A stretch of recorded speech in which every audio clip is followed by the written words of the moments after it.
When I got here, there was It's only nothing. there was like 4 metro lines, and they were like half the size they are now. Metro line. Man, when I got here, there was no traffic. Imagine that.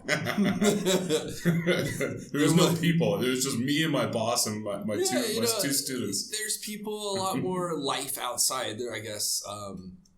There were only black Volkswagens and Buicks, really. There weren't other types of cars. When I first got here, it was all those old Citrons. That was it. Not much traffic, no parking problems, and like I said, there was so much more life. There were so many more people out on the streets selling things, and that's what really got me hooked when I was here was the nightlife. It was so different. I was here for 2 years, and then I moved to Guangzhou, and then absolutely hated it. It's just another big Western city, so much different and not traditional, not what I came here to want to experience and see. I totally agree. But in Wuhan, you went out, go to the bars, you go party, whatever, and then you go back outside. There's just street food everywhere. There's people outside with their shirts off, drinking beer, sitting in the road. And then, after a couple years, then it's the city management guys. Trucks and hassling vendors and taking carts and throwing them on the ground and chunking them in the back. And it was so funny. You would just see them driving down the road and people would just like scatter like rats or grabbing all their shit and pulling it inside because it couldn't be on the sidewalk because it would be taken. As soon as it would pass, then they just put it all back out and act like it's nothing. You could be sitting there eating and they'd be like, yo, stand up, come inside right quick. Let me take your table. Just stand there, wait till they drive by and then, sit back down. It became, normal. You started understanding it. It was great. And then construction, progress, economy just slowly picking up, and that disappeared, and things were renovated, and there were more stores and shops and a little more upscale, and the little mom and pops and places where street people would hang out at night and just, kind of disappearing. Yeah, right by the first bridge, there was like this huge market, and it was like this all outdoor food. It was like one of the, there's places in Hankou, there's places in Wuchang where you can go like after 2 or 3 in the morning, and it's just full of life and full of people, playing music, walking around at tables, and just packed with people drinking and eating xiaoye. Just in the 4 years I've been here, there's a shutting down. When I first got here, all the way up until the beginning of last year, Lumo Lu, all the way from Dijidashui all the way down to Guanggu, was just street food all night. Oh, yeah. And now it's all gone. You get there at night, there's nothing. Yeah, I remember the box before it was box, and it was across the street, a little hole in the wall place. But that whole road was fantastic. I love Prison. It's still my favorite bar. Yeah, Prison came afterwards. It was, imagine Vox was what Prison is now. It's a dive bar. Yeah, a tiny little dive bar, always packed, a little stage for some music. You just no room to sit down, pretty much, a few tables and a pool table in the middle of it. Yeah, it took like 2/3 of the space. Yeah. Man, I miss that street food so much. I don't miss the explosive diarrhea, but I miss it. I miss being able to go out there and get some good food at like 3 o'clock in the morning. Right. Because I don't really sleep much. Now all I have is Lawson's. And the Lawson's menu gets tired real quick. Yeah, I haven't broken down. And, the first time, actually, it's funny you mentioned that. I actually did buy some food from Lawson's for the first time the other day. Done it twice. Once I bought a hot dog because I saw they had hot dogs and bread. So I was like, yo, I want one of those. You're a risk taker. Buying not just a Chinese hot dog, but one from Lawson's. Actually, theirs are a little better. They're more expensive, and that's okay, but they don't look like those 1 kwai. The pink tubes? The pink tubes, man. Like, those things are not me. That's like the shit you get in a box of noodles. It's like a hot dog, and I'm like, no, that's not, no, I don't let any, I wouldn't give that to my dog. Like, no. That just goes straight to the trash. Yeah. That's terrible. And then those little 1 kwai sticks of dog, whatever they are. Yeah. No, those are terrible. That bulbous meat. That shit's just not healthy at all. It's not. It does not. Even like American hot dogs are not like great for you if you know what they're made of and what goes into them. But those things, if they can sell them for 1 RMB, if they're like happy to sell it, they're like, I'm making profit off 1 RMB stick of meat. That's scary. Yeah, you wonder how the stick is even 1 RMB. That always shocks me about delivery services as well, like Meituan and Olema. How the fuck are they affording to give me things? Like, you look at the menu, it's like 45 kwai, and it's like a big bowl of meat and chicken and vegetables and like rice and stuff like that, and they'll give it to me for like 8 kwai. And they'll have that deal every single day. And I've been ordering from the same restaurant for the last like 3 years, and it's always 8 kwai, that bowl. And every time it gets here, I'm shocked at how good it is, and I'm always thinking, how can this be 8 kwai? There's no way anyone's making money here, unless this is just pure poison and I'm committing suicide. Yeah, there's some good deals. They're kind of slowly disappearing. Those little, I've got some favorite spots that I hit once or twice a week, anytime. I just found this new place called Mario Pizza, and you can get a 9-inch pepperoni and mushroom pizza for 24 kwai. Yeah, it's pretty good. Yeah, it's staggeringly good. The dough's not the best, of course. They use too much sugar in it, but it's pretty good. Speaking of evil, man, this Ulama and those guys, they're terrible being in the restaurant business. Yeah. They'll come to you, they want like 24-25% ticket price to deliver. Yeah. Do they help out the restaurant with the deals? I've always wondered about that. It's just a platform. Yeah. And then, they don't advertise, nothing like that. It's just, people get hungry and they're like, boom, they can search something and it's just a listing of everything. So when I pay 13 kwai for that place and the restaurant's only getting 8. Right, exactly. Sorry to rock your world. You thought they might be making a little bit of money, but now it's like, holy shit, they're making 75% less than it's inconceivable. Yeah.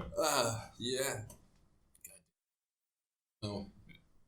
I don't know how any of the restaurant or the food service places make money here. I don't understand it, especially in Wuhan. So you've been here a very long time. Is it your experience, because it certainly is mine, that the Wuhanese people just don't care about food?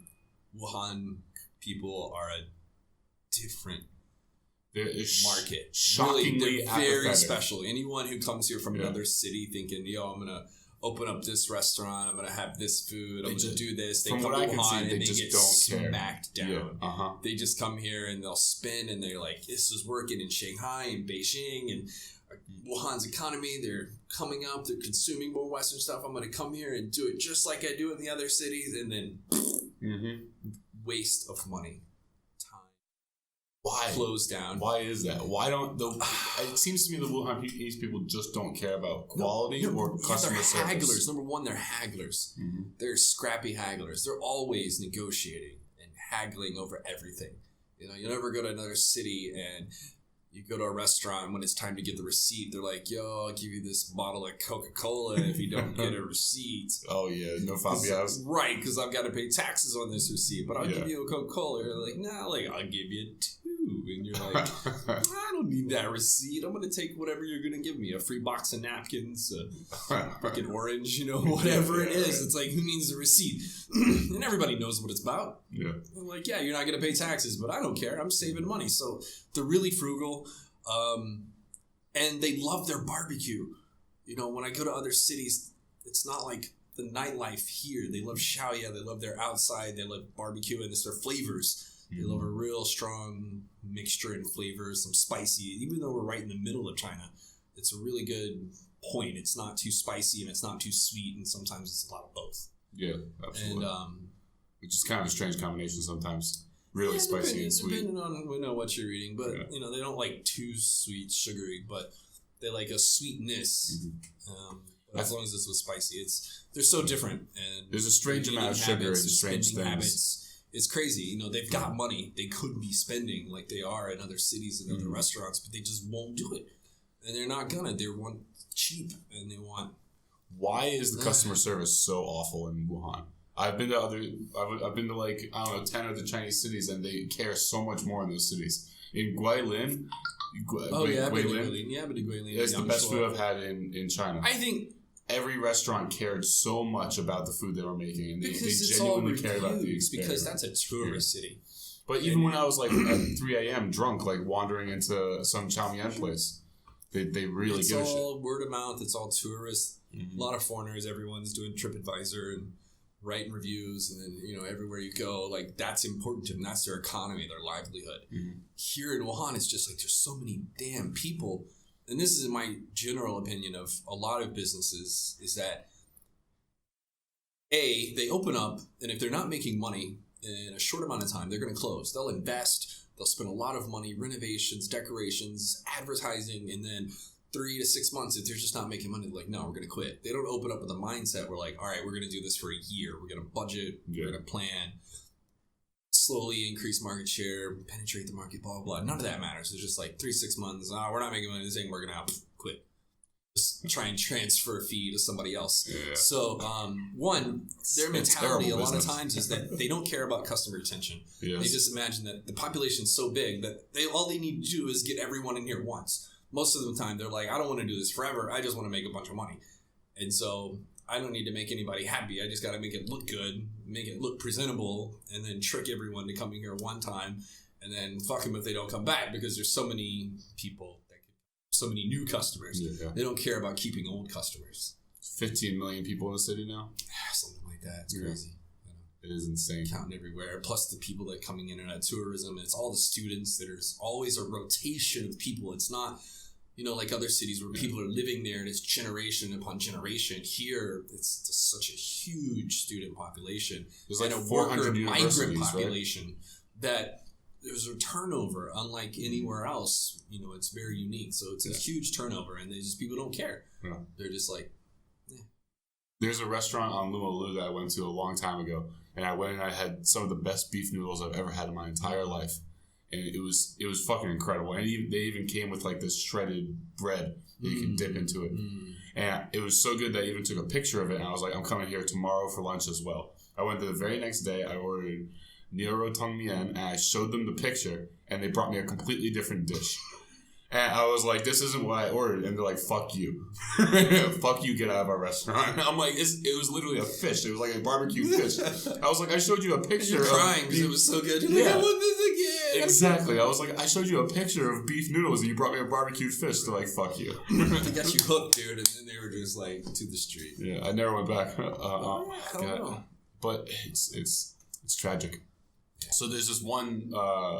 Rojamo restaurant in Gwangju, and this guy brought his family from Xi'an, and he's all over. I post him on my moments all the time. I give as much free advertising as possible because so far he's the only person in the city who actually cares about the quality of his food. Every time you go there, he really cares. He asks you how the food was, whether or not it was good. He talks to you and wants to get to know you and stuff. He's my best Chinese friend. I've never spoken a word to him. He doesn't speak any English, and my Chinese is terrible. But he's the fucking man. So, yeah. Yeah, it's something that's really lacking, and you'll see it more often in, like, smaller shops, not really in big places. And that's why I like to frequent those places. They got good prices and good customer service, and they know me. I mean, like, the places I go, they always know what I like. And if anything's ever wrong, they're like, oh, I'm so sorry. They make it right, and they'll just make another one for free, and they're just, like, piling it on. So many places are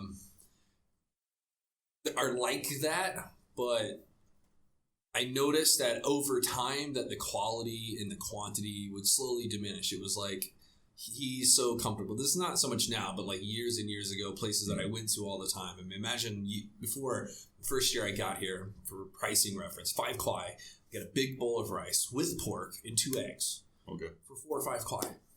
Jiaozi, the dumplings, were 5 to 7 for 1 RMB. Wow. 1 RMB. Now they're on the street. That's really cheap diarrhea.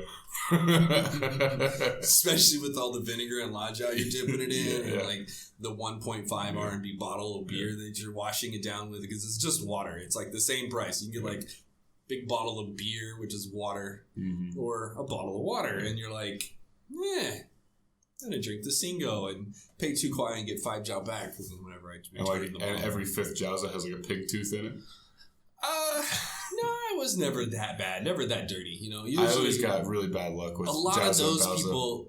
They depended on quality because they would be in the same spot, and like that was their job.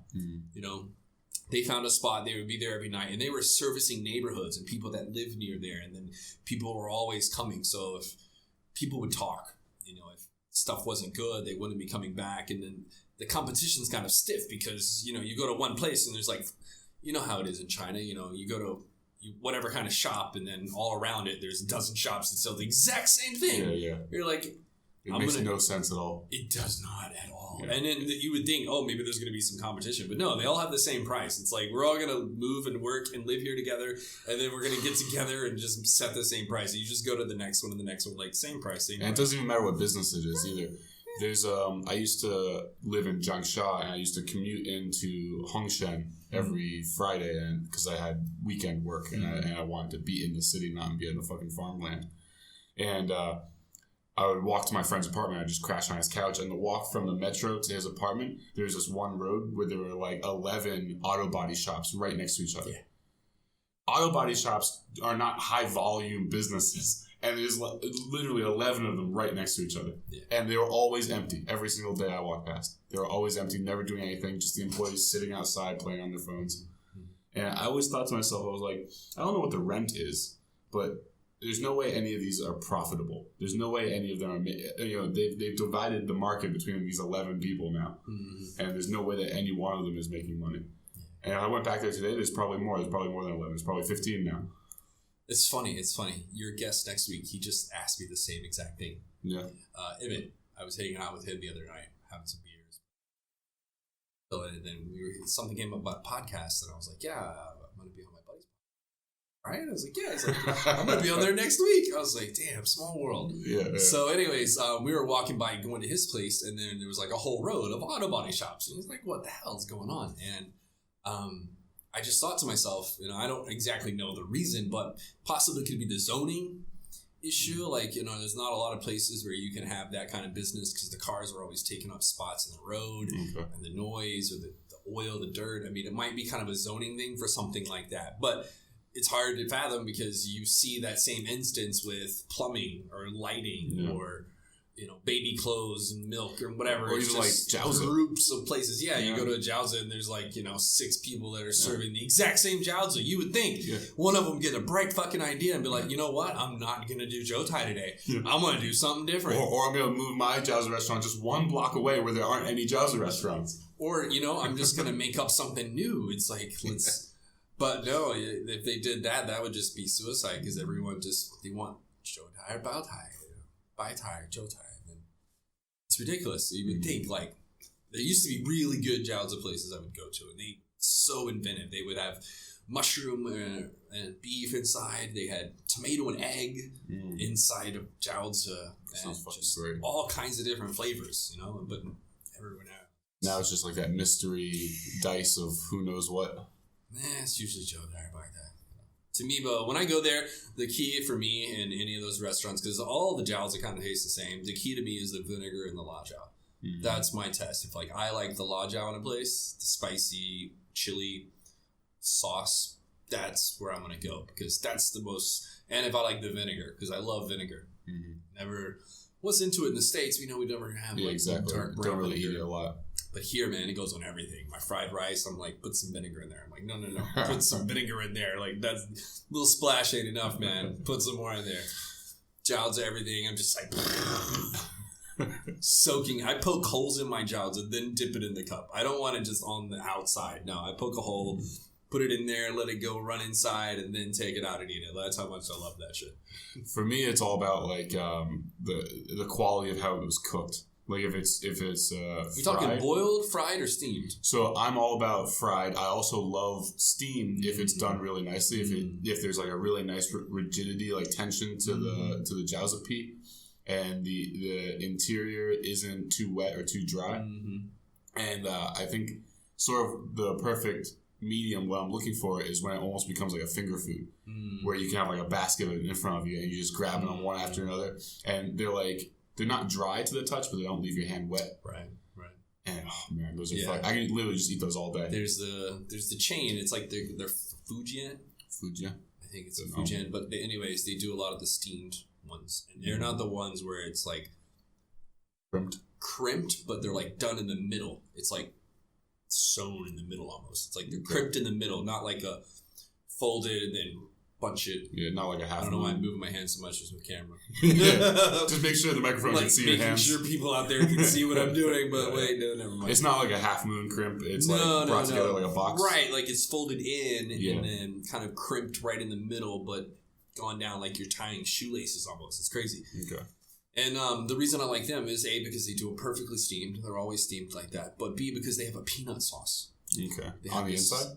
No. You can dip it. And they have a peanut sauce that they do with noodles. They're banh mian and they serve it. But I always get a side of it. I think the only one. Once I tell other people about it, that's the only way they ever eat it. But Chinese never do this. But I'm like, give me a side of the huashangjiang. Get a little side of it. And then you give me another cup where I mix my la jiao, my oil, and my vinegar. And so then I'm like double dipping. Do they think you're crazy for making these combinations?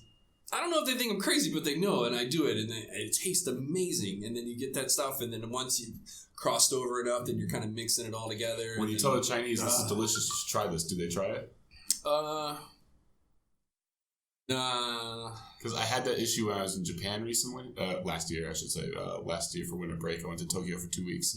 And for the first time ever, I took some kimchi and I put it in my miso soup.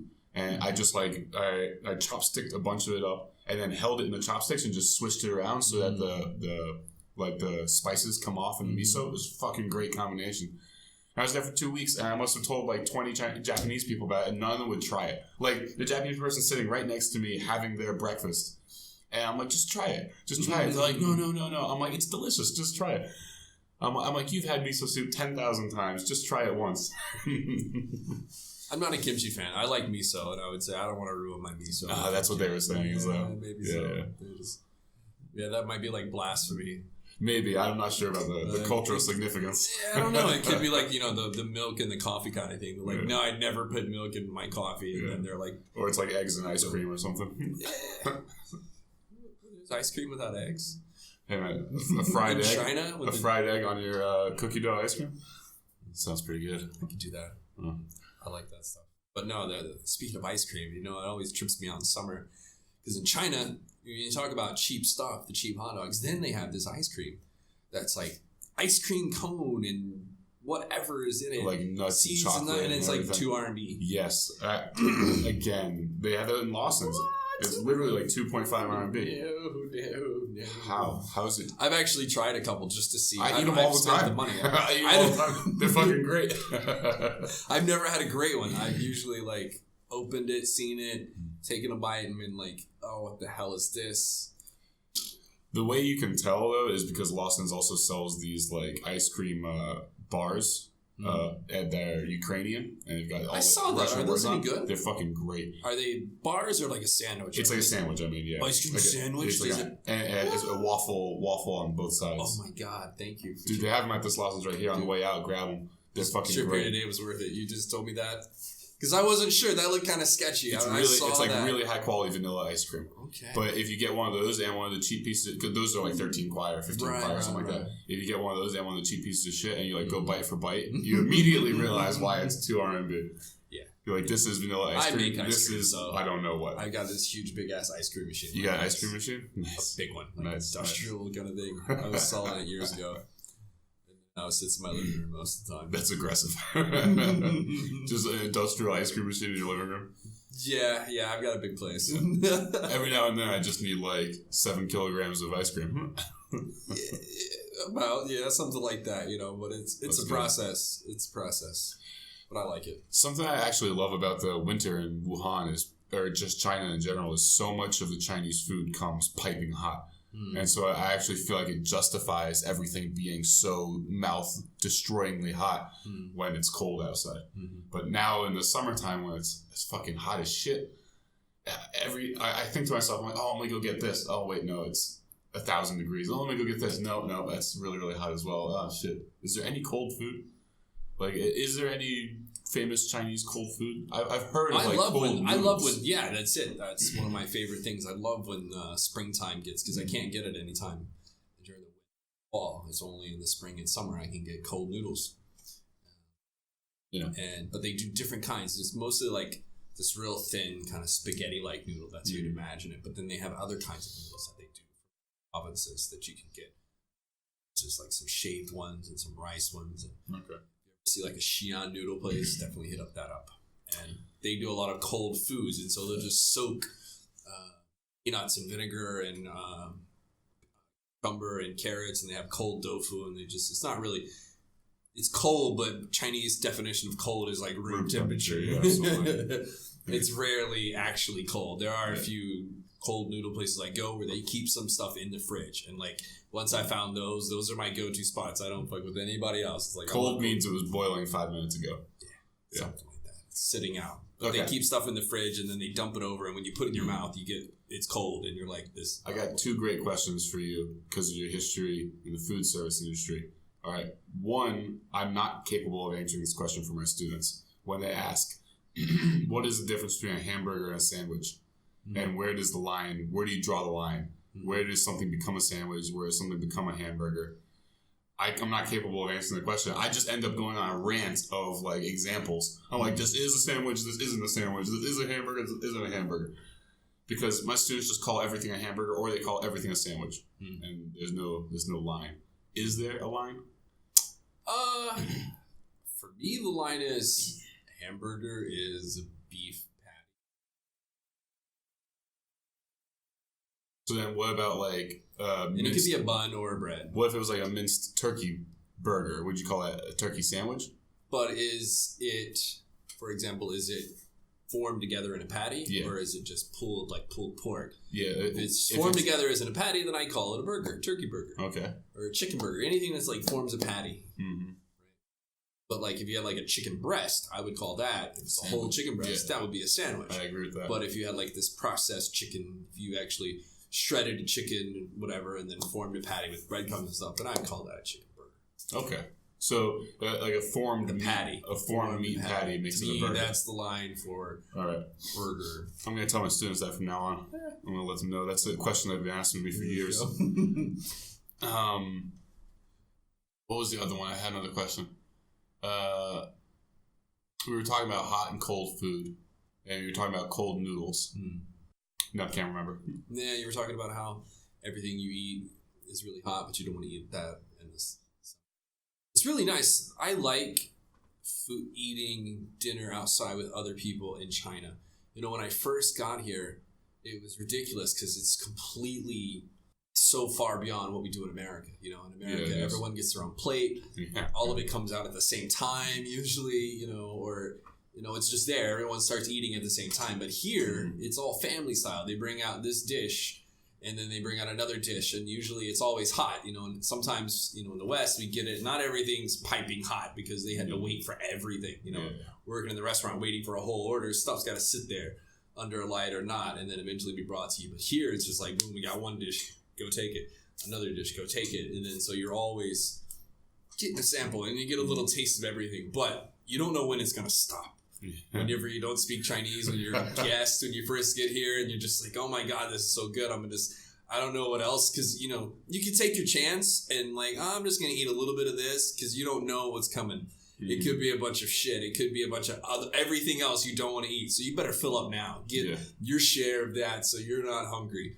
But then there's a risk that something even better, some other great things come out, and then you're like, oh my God, I'm full. It's a gamble. It's a gamble, but then no matter what you do, there's still more food than you could imagine that you ever thought was going to come, and it's just filling up the table, and they're waiting for you to finish something so they can take away another plate. They start stacking dishes on top of each other. Right, and you're just like, 15, 20 minutes in, you're like, you're full, you're done eating, and then they're like, more dishes coming out, eat. And you're like, oh my God, I'm full. They're like, no, eat. And then at the end of it all, they're like, do you want some rice? Do you want some dessert? And you're like, you want to go into a coma, I need a nap. You have to learn to pace yourself here. And that was a big thing that it took me a while to learn to do, because I was always filling up too fast, and then I was sitting there bored as shit. Yeah. Aggressively eating. Also, I think chopsticks I think if we made it law that all Americans have to eat with chopsticks, I think all Americans would lose weight. Just because it's hard, just the volume of food that you can get in like per second. With a spoon or a fork, it's literally just like a shovel implement. I hadn't thought about that. And like even when you're eating really aggressively with chopsticks, you just can't get it into your face that quickly. Yeah, which is why they hold the bowl up. Yeah. This time they just hold the bowl, and the sticks, they're just like shoving. Yeah, exactly. But usually that comes at the end. Rice is the filler. I fucking love the rice. Nice dinner. I love getting all the sauce on it. That's the thing I do. I'm like, whenever I got all this food with sauce, it's Chinese like, people I want always my tell rice me- now. They're like, no, Yeah. why do you want rice? We got all this food. I'm like, no, I want to put some of this sauce. And then I'm like, give me that spoon. And I'm Yeah, like, and the Chinese people always tell you it's unhealthy because they always tell me that. They're like, that's so unhealthy. really? They Yeah. never tell me it's unhealthy. Because what I'm spooning is like 99% oil. Okay, well, Usually. sometimes if it's It's like like that, oil and fat. yeah, it could be that part, It's so good. When I get like sweet and sour ribs and stuff Yeah. and the sauces mixed with things, I love the wet rice. My daughter loves it too now. Mhm. That's all she does. She sees dad doing it, and now we both. My wife, she's just like eating white rice. Mhm. And my daughter and I were like, put the sauce on, baby, you know, just and then getting it all wet. Every now and then, those like spinning table meals, every now and then there's one dish on it that blows my fucking mind. It'll be like a slow cooked pork shoulder or something like that. And like they pull all the meat apart and like all the fat just like disintegrates in your mouth and the meat is incredible.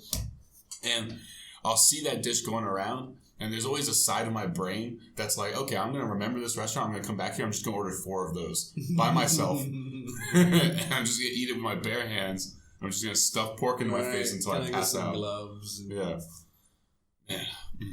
I was at one of those dinners just a little while ago, and I can't stop thinking about that pork shoulder. yeah. It was amazing. There are some nice dinners that be had Yeah, at there some are. restaurants.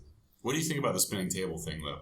I think it's a great invention, you know? It gives me anxiety, man, trying to grab stuff as it's coming around. No, the worst ones are the fucking ones that are on a battery and they never stop. Oh, yeah. Those ones. And then, like, I'm talking like when you've got like, there's like small ones where it's like 5 or 6 people sitting at a table. That's manageable. You can spin it yourself. You can reach across it. You're a big dude. I mean, that ain't a problem for you. But I'm talking like these banquet where you've got like 20 people, 30 people sitting around. That's where I was at a couple weeks ago. It's on a battery and it keeps going. And then it's always a fight. It's always a tango because someone's wanting this and someone missed this and it's trying to go back and you're like, oh, and then it... And there's some dishes that require like multiple stages, like that. I don't know what it's called, but it's like that thinly sliced pork, duck. Yeah, the Beijing duck. And then it's got like the wrap and everything. And there's multiple steps involved here. So as it's coming around, trying to grab all the ingredients and then the things. You had a poor host. Usually the host, they'll bring it out, but then the host should tell them, you wrap those up, waitress. And they'll just wrap them up, put them on the table. But I like doing my own as well. There's, me too. You know, I can a control the lot ratio of onion in there. Onion and this and I like a lot of duck skin. Right. I can control that ratio. But Man, sometimes they I'm just getting hungry now. Where do they sell that? Where can I get that? The Beijing duck. You know the best place to get that? Where? Is right by FANGiMATION. There's a mall called 1818. Okay. Kaida. It's a Capitol building called 1818. So it's like street before. Okay. And in there, there's a place called Meijo. It's a restaurant. It's like on the 7th. I can't remember where it's from. It's quite famous. They actually have one in America. 1 or 2 chains of it in America. Okay. And English menu, perfect. And everything's really, really fast. But they do a fantastic Beijing duck. You can get a half duck or a whole duck. Mm-hmm. You go got half a dozen ducks. Yeah. Really, really good. But the best place, though, I've ever been, every time I go to Beijing, I get Beijing duck. Yeah. Now, do not be fooled. They actually have Beijing duck in a bag. What do you mean Beijing duck? Don't ever do that. What's that mean? That's just wrong. It's terrible. No, it's literally like some deformed, tiny, dehydrated something or another. Like it's a bag, like a 1.5 foot tall, yay wide, like a foot wide, and then there's a duck in there, and so I got suckered in a couple times. It's like Beijing duck to take home. Yeah, like you're at the train station, they got all these bags, man. and you're just like, oh my god, it's Beijing duck, I want to take that home, because it used to there was no place in Wuhan, only like 1 or 2, like at a hotel, very nice place that you could get it. And then I tried a couple, and they were all just terrible. I bet. But I mean, when I go to Beijing, there are actual proper restaurants where presidents have been.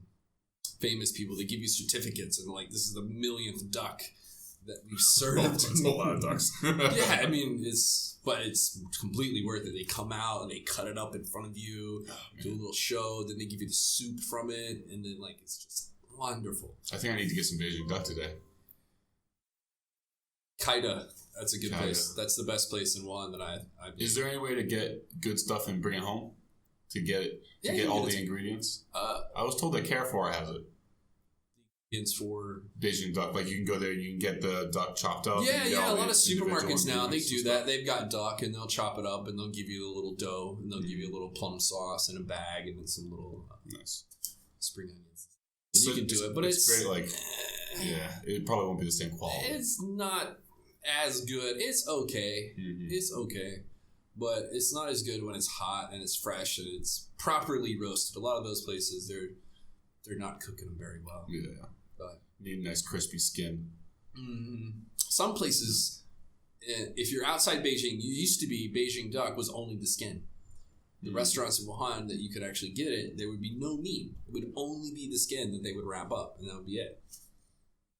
But I want some duck meat. Yeah, I'm from the south. We hunt ducks, shoot ducks. We make a lot of stuff with duck. I want some meat. I don't just want to eat crispy skin. For sure. And skin has its place. This ain't a pig roast. But, yeah. It's got its place. But I want some meat. The Chinese foods that I always want are the ones that require so much work that I don't want to make them myself. Mm-hmm. Like, I fucking love jiaozi. But I've made jiaozi maybe half a dozen times since I've been in China, and I'm always happy that I made it afterwards because I get to eat jiaozi. But it doesn't matter if we make hundreds of jiaozi. Give me 6 hours and there's no jiaozi left. Yeah. And so... It's a grind. It's like one of those things in video games. You're like, I'm going to do a lot of this right now so I don't have to do this again for a long time, but then it's gone instantly. But it's like a family thing. You get everyone together. Yeah. They make jiaozi. We make the zhongzi, which is when you put the rice inside the leaf. It's like a triangle. Yeah. Those are big right now. Mm. You like get a rice and you can put meat or you put a date or something, and then you wrap it up in a leaf and then you boil it or steam it. I made it just with... make tons. The whole family gets together. Yeah, I made it with my girlfriend's family like 2 weeks ago. And that was the first time I ever made jiaozi where they came out well. All the times before that, I totally fucked them up. But we steamed them, and no exaggeration, we made at least 300. Mm-hmm. And her mom bagged up all the ones we didn't eat and gave them to us. And they're all gone the next day. And so, wow. They don't go far. Yeah. And so like my you fantasy, like little tiny bite sizes. No, man, you're proper. Okay. Yeah. All right. It's like 2 big bites to eat one. Yeah. And my fantasy would be have a basket of them freshly steamed right next to me at all times. But dude, that's like a full-time job having those there. Lifestyles of the rich and famous. Exactly. Come check out my crib. It's like dumpling.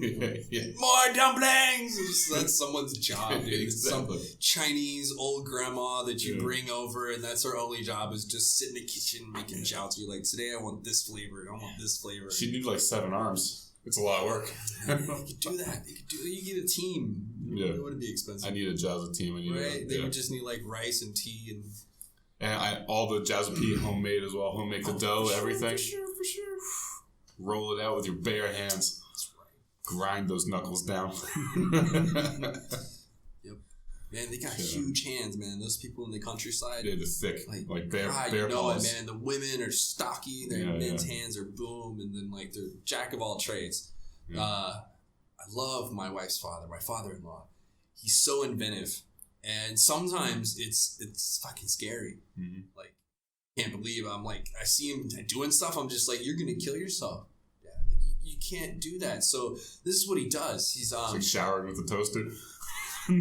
What's he done? That's about what I'm about to describe. That's about what he does is showering with the toaster. So, you ever seen? He goes out into the lake and he's got his waders on. He puts them up, and then he has like this old gas can that he cut off the top. Jerry rigged some straps to it, and he's got batteries. And so he's got this long stick where it's he's rigged up this electrical prod, and he's got another stick where it's a net. So he's just sticking it in the water, electrocuting the fish, letting them float, and then he's just getting them in his net and putting them in another bag, and then he brings them back home, and they're all comatose, and then he throws them in this bucket, and he's like, boom, we got fish. And then while he's out there, he's just like rummaging around for crawfish, and then he's like, got a machete, he's gonna chop down some and it's like comes back and it's like, what the? He probably grew up and everything, dude. He probably grew up catching with his bare hands, and so now he's like a max level character with the best gear. And he's like, I just go in there and fucking electro him, kill 50 of them at once, bam, no problem, no effort. That's it. All legendary gear. Right, legendary waders. Yeah, crafted. It's just waterproof. And electricity proof. Legendary quality. Yeah, I guess it's insulating or somehow. But, his backpack needs upgrade because it's just literally this gas can, plastic see-through with like cut the top off, and then it's just wires coming out. But it's so gangster when I see it. As fuck. And he's just like, yeah, I'm going fishing. Just grabs a pack of smokes and some White Joe, and he's like, I'll see y'all fools later. I ain't sticking around this house with all these kids. Fuck that. I'll go electrocute myself. Go out on my terms. Yeah, I'll take my chances with the batteries. Join the fish. Yeah, man. So, how's your experience been working in restaurants here? We talked about the Wuhanese not really appreciating quality, and so how do you get around that? How do you deal with that here? Well, a lot of things have changed recently for the younger crowd. Where I'm at right now at Taco More, most of our customers are young women. We never would have imagined that 40 are just younger women. Is that because of the food that you're serving, or is it because it's like hip? We're still trying to figure it out. It's still kind of picturesque. I think a good key for a successful Western restaurant is taking ingredients familiar with and then using those and presenting them in a different way. They know kind of tortillas, that kind of wrap now, and they know beef ribs, and they love rice. One of our best sellers is the Mexican rice, and it's like they know rice, and you just put some stuff on rice. It's rice with a slightly Mexican different taste. Mexican Yeah, that's what it is, and then they're just eating it up, and they love it. But similar things that they're familiar with and they're accustomed to, they can take pictures. They do care about the quality. Before, they really didn't have a voice, but now with Dazhong Dianping, you know what that is? No. Dazhong Dianping is kind of like Yelp, American Yelp. Yeah, I heard of it before, but I forgot what it was. And it's the go-to. And our restaurant's number 1 in Hankou, and we're number 5 in Wuhan, the whole city. And so, yeah, it's pretty packed every day. Oh yeah, always busy, but it's almost seemed like a full-time job for someone to manage that, because it's really, really important. It's not like Yelp where you get a couple bad reviews. I don't know. I haven't lived in the U.S. in 16 years, so I don't know the impact and significance of Yelp. Sometimes I see that on the news and people losing their shit over stuff. But anyways, I can imagine. Back in your day, you were sending ravens, Game of Thrones style. Yeah. This burger was overcooked. Right, that's pretty much it. I was a big food critic, and when WeChat groups first started, I did a lot of reviews. Yeah, I remember those. A lot of people off, man. I went to the mattresses with some people over stuff I said about their food. I remember that. Yeah, they fucking deserve it. Summer House. Were you there for that one? I was there for your burger thing where you went and did all the burgers. Okay, yeah. That was a couple years after I had matured a lot. Before, I was much more mouthy. I was not as nice at all. I was pretty ruthless with food reviews as well, especially when someone says something's Western and then charges Western prices for it. When I walk into a bar and they're like, yeah, this is 70 RMB for chicken wings. I'm like, get the fuck out of here. I don't give a shit what you did to them. I'm not paying $15 for 6 chicken wings. Yeah. Bony ass chicken wings too. Not even proper ones, Yeah. Also, I love crispy chicken wings. I don't want it to be watery bullshit on the inside. No. And rubber skin. No. And I'll go to a restaurant, no matter how many times I tell them I want it crispy, and I'll translate it to them that I want it overcooked. Cook it twice. Not that it doesn't get across. Yeah. You know what the thing is?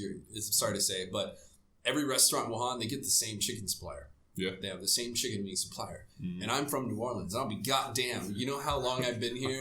And everyone knows where I'm from because of KFC. Yeah. When I say New Orleans, they're like, oh, KFC New Orleans chicken sandwich. I'm like, we're not famous for that. It does not exist in New Orleans. No, we do not have a such thing as New Orleans chicken in New Orleans. That's completely ridiculous. And so now every restaurant that has chicken wings, every one of them is New Orleans flavor. Yeah. Everyone uses the same ones, the same flavor. You could pick 10, 20 restaurants, and 90% of them are going to have the same one, around the same price and the same thing. And it's just, ugh. Do it. I'm so sick of New Orleans chicken wings. People are like, you want chicken wings? I'm like, no. Yeah. I'll make chicken wings. That's where my standard comes down. It's like, if I could make this at home better, why would I pay for it outside? I completely agree. So for me, it's like, why would I spend, drop 100 or 150 RMB on a steak outside when I could go and get a damn fine steak for 50, 60 and cook that outside and have it be done even better because no one else is doing gas. Everyone's grill, and it's just not going to have the same flavor. No, it's not. So a lot of times that's where I'm like, oh, I'd rather just not pay. I'd rather just not eat there. I want to go somewhere and get something I can't make, something I don't know how to do. Exactly. Because then it's worth it, the extra little bit of price.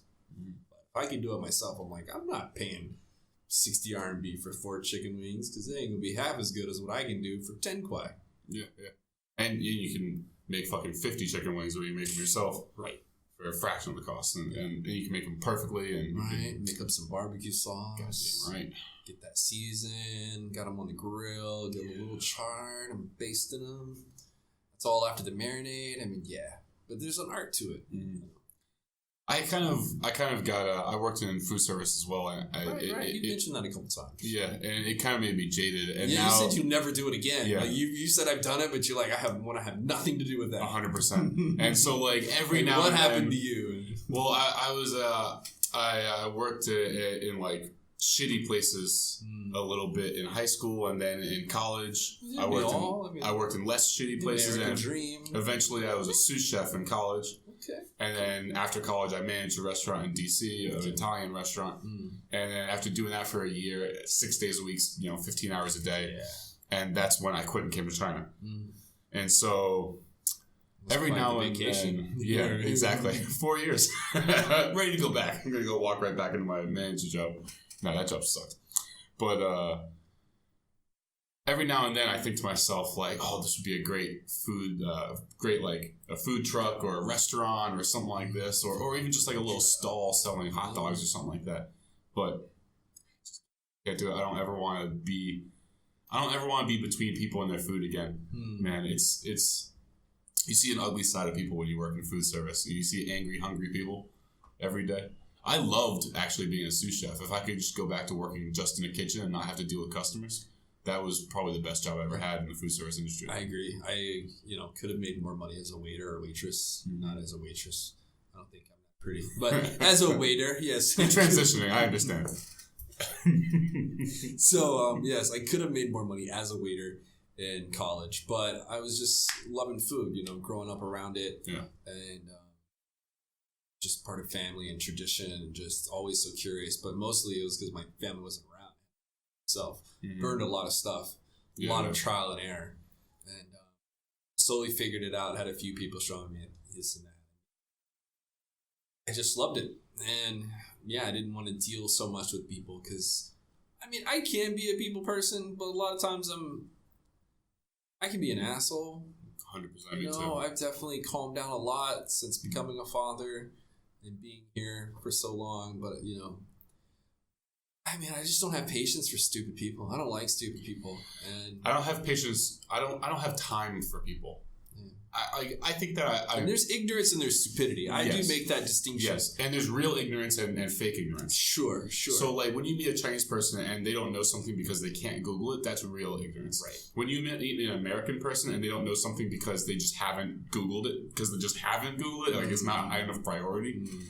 That's unforgivable ignorance. They're choosing to be stupid. Exactly. They're choosing to be stupid. Because this isn't the first time you've heard this. You've known. A 5-minute Google search would fix that stupidity. Right. But, if you just would have listened to your mom and dad or your friend, My family was kind of similar. It was like growing up, if you woke up really early, you could have breakfast with the parents and they would cook. Or if you were around in the evening, you could have dinner with the parents and they'd cook. But if you were hungry at any other time, you'd cook for yourself.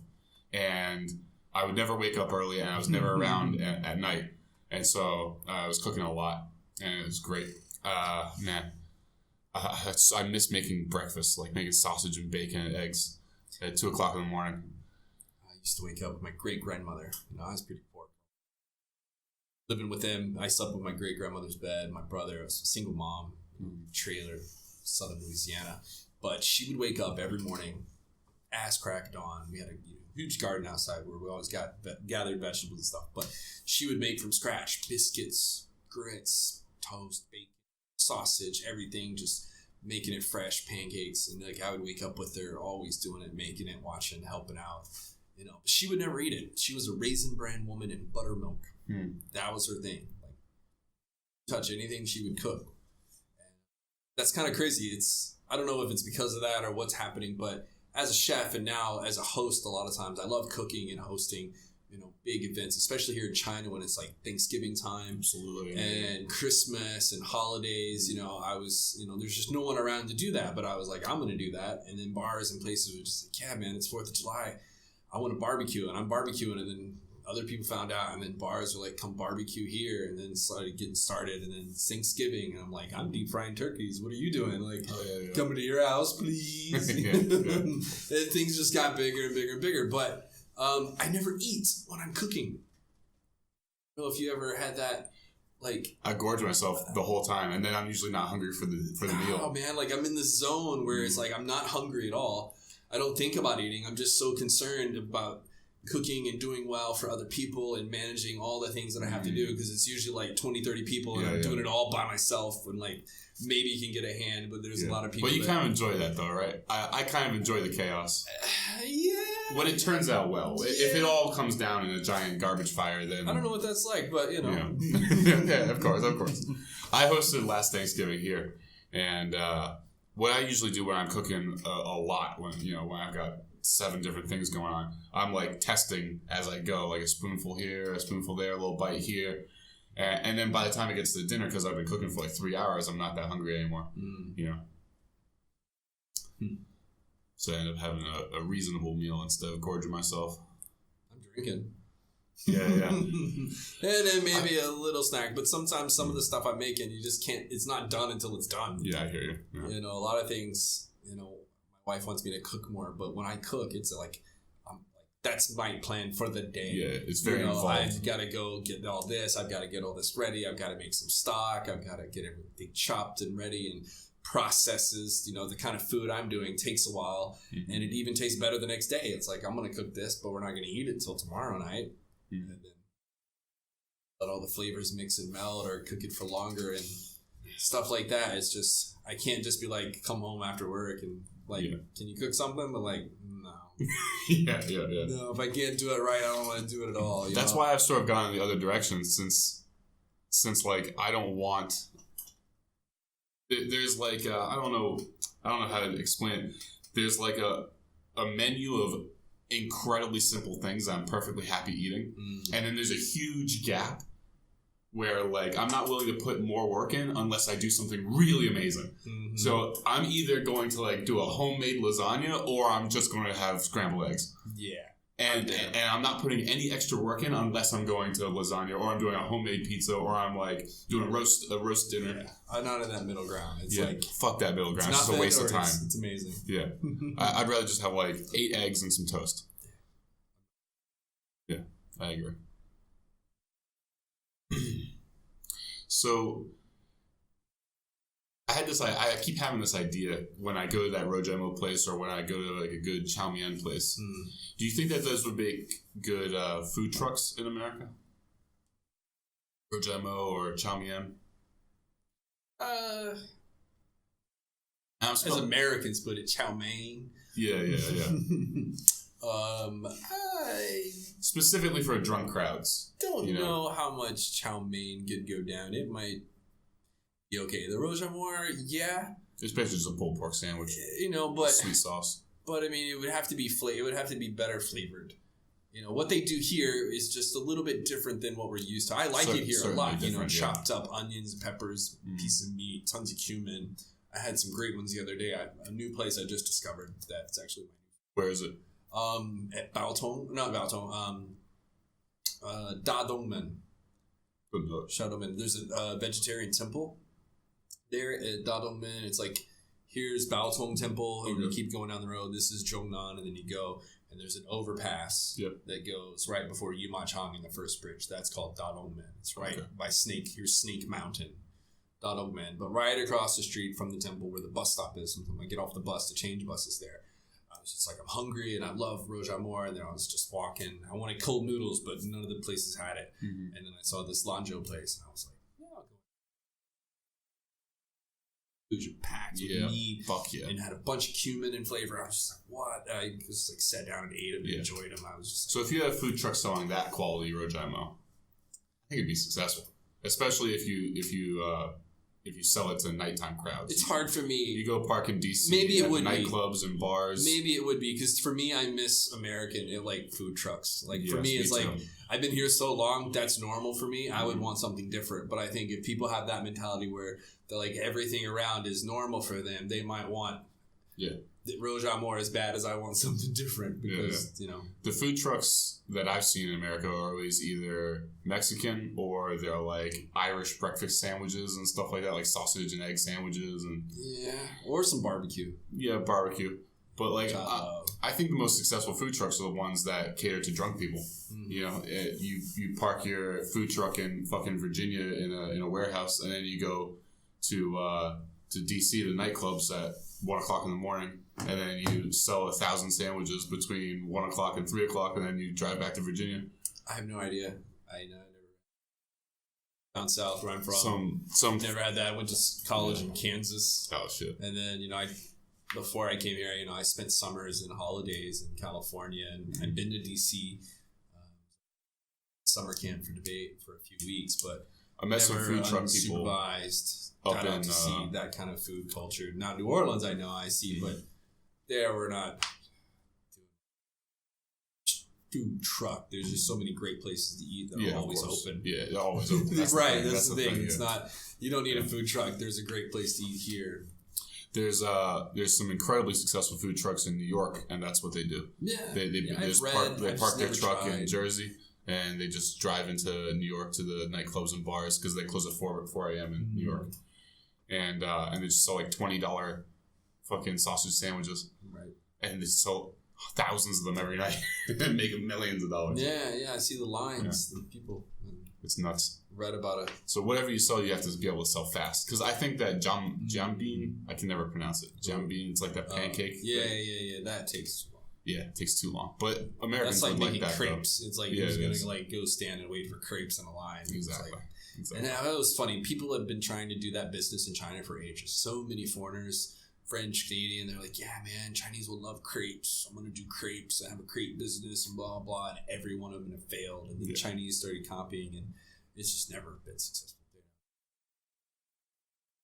Too sweet, A. And then B, it's just, to them, they like their bread salty, spicy. Well, and sweet.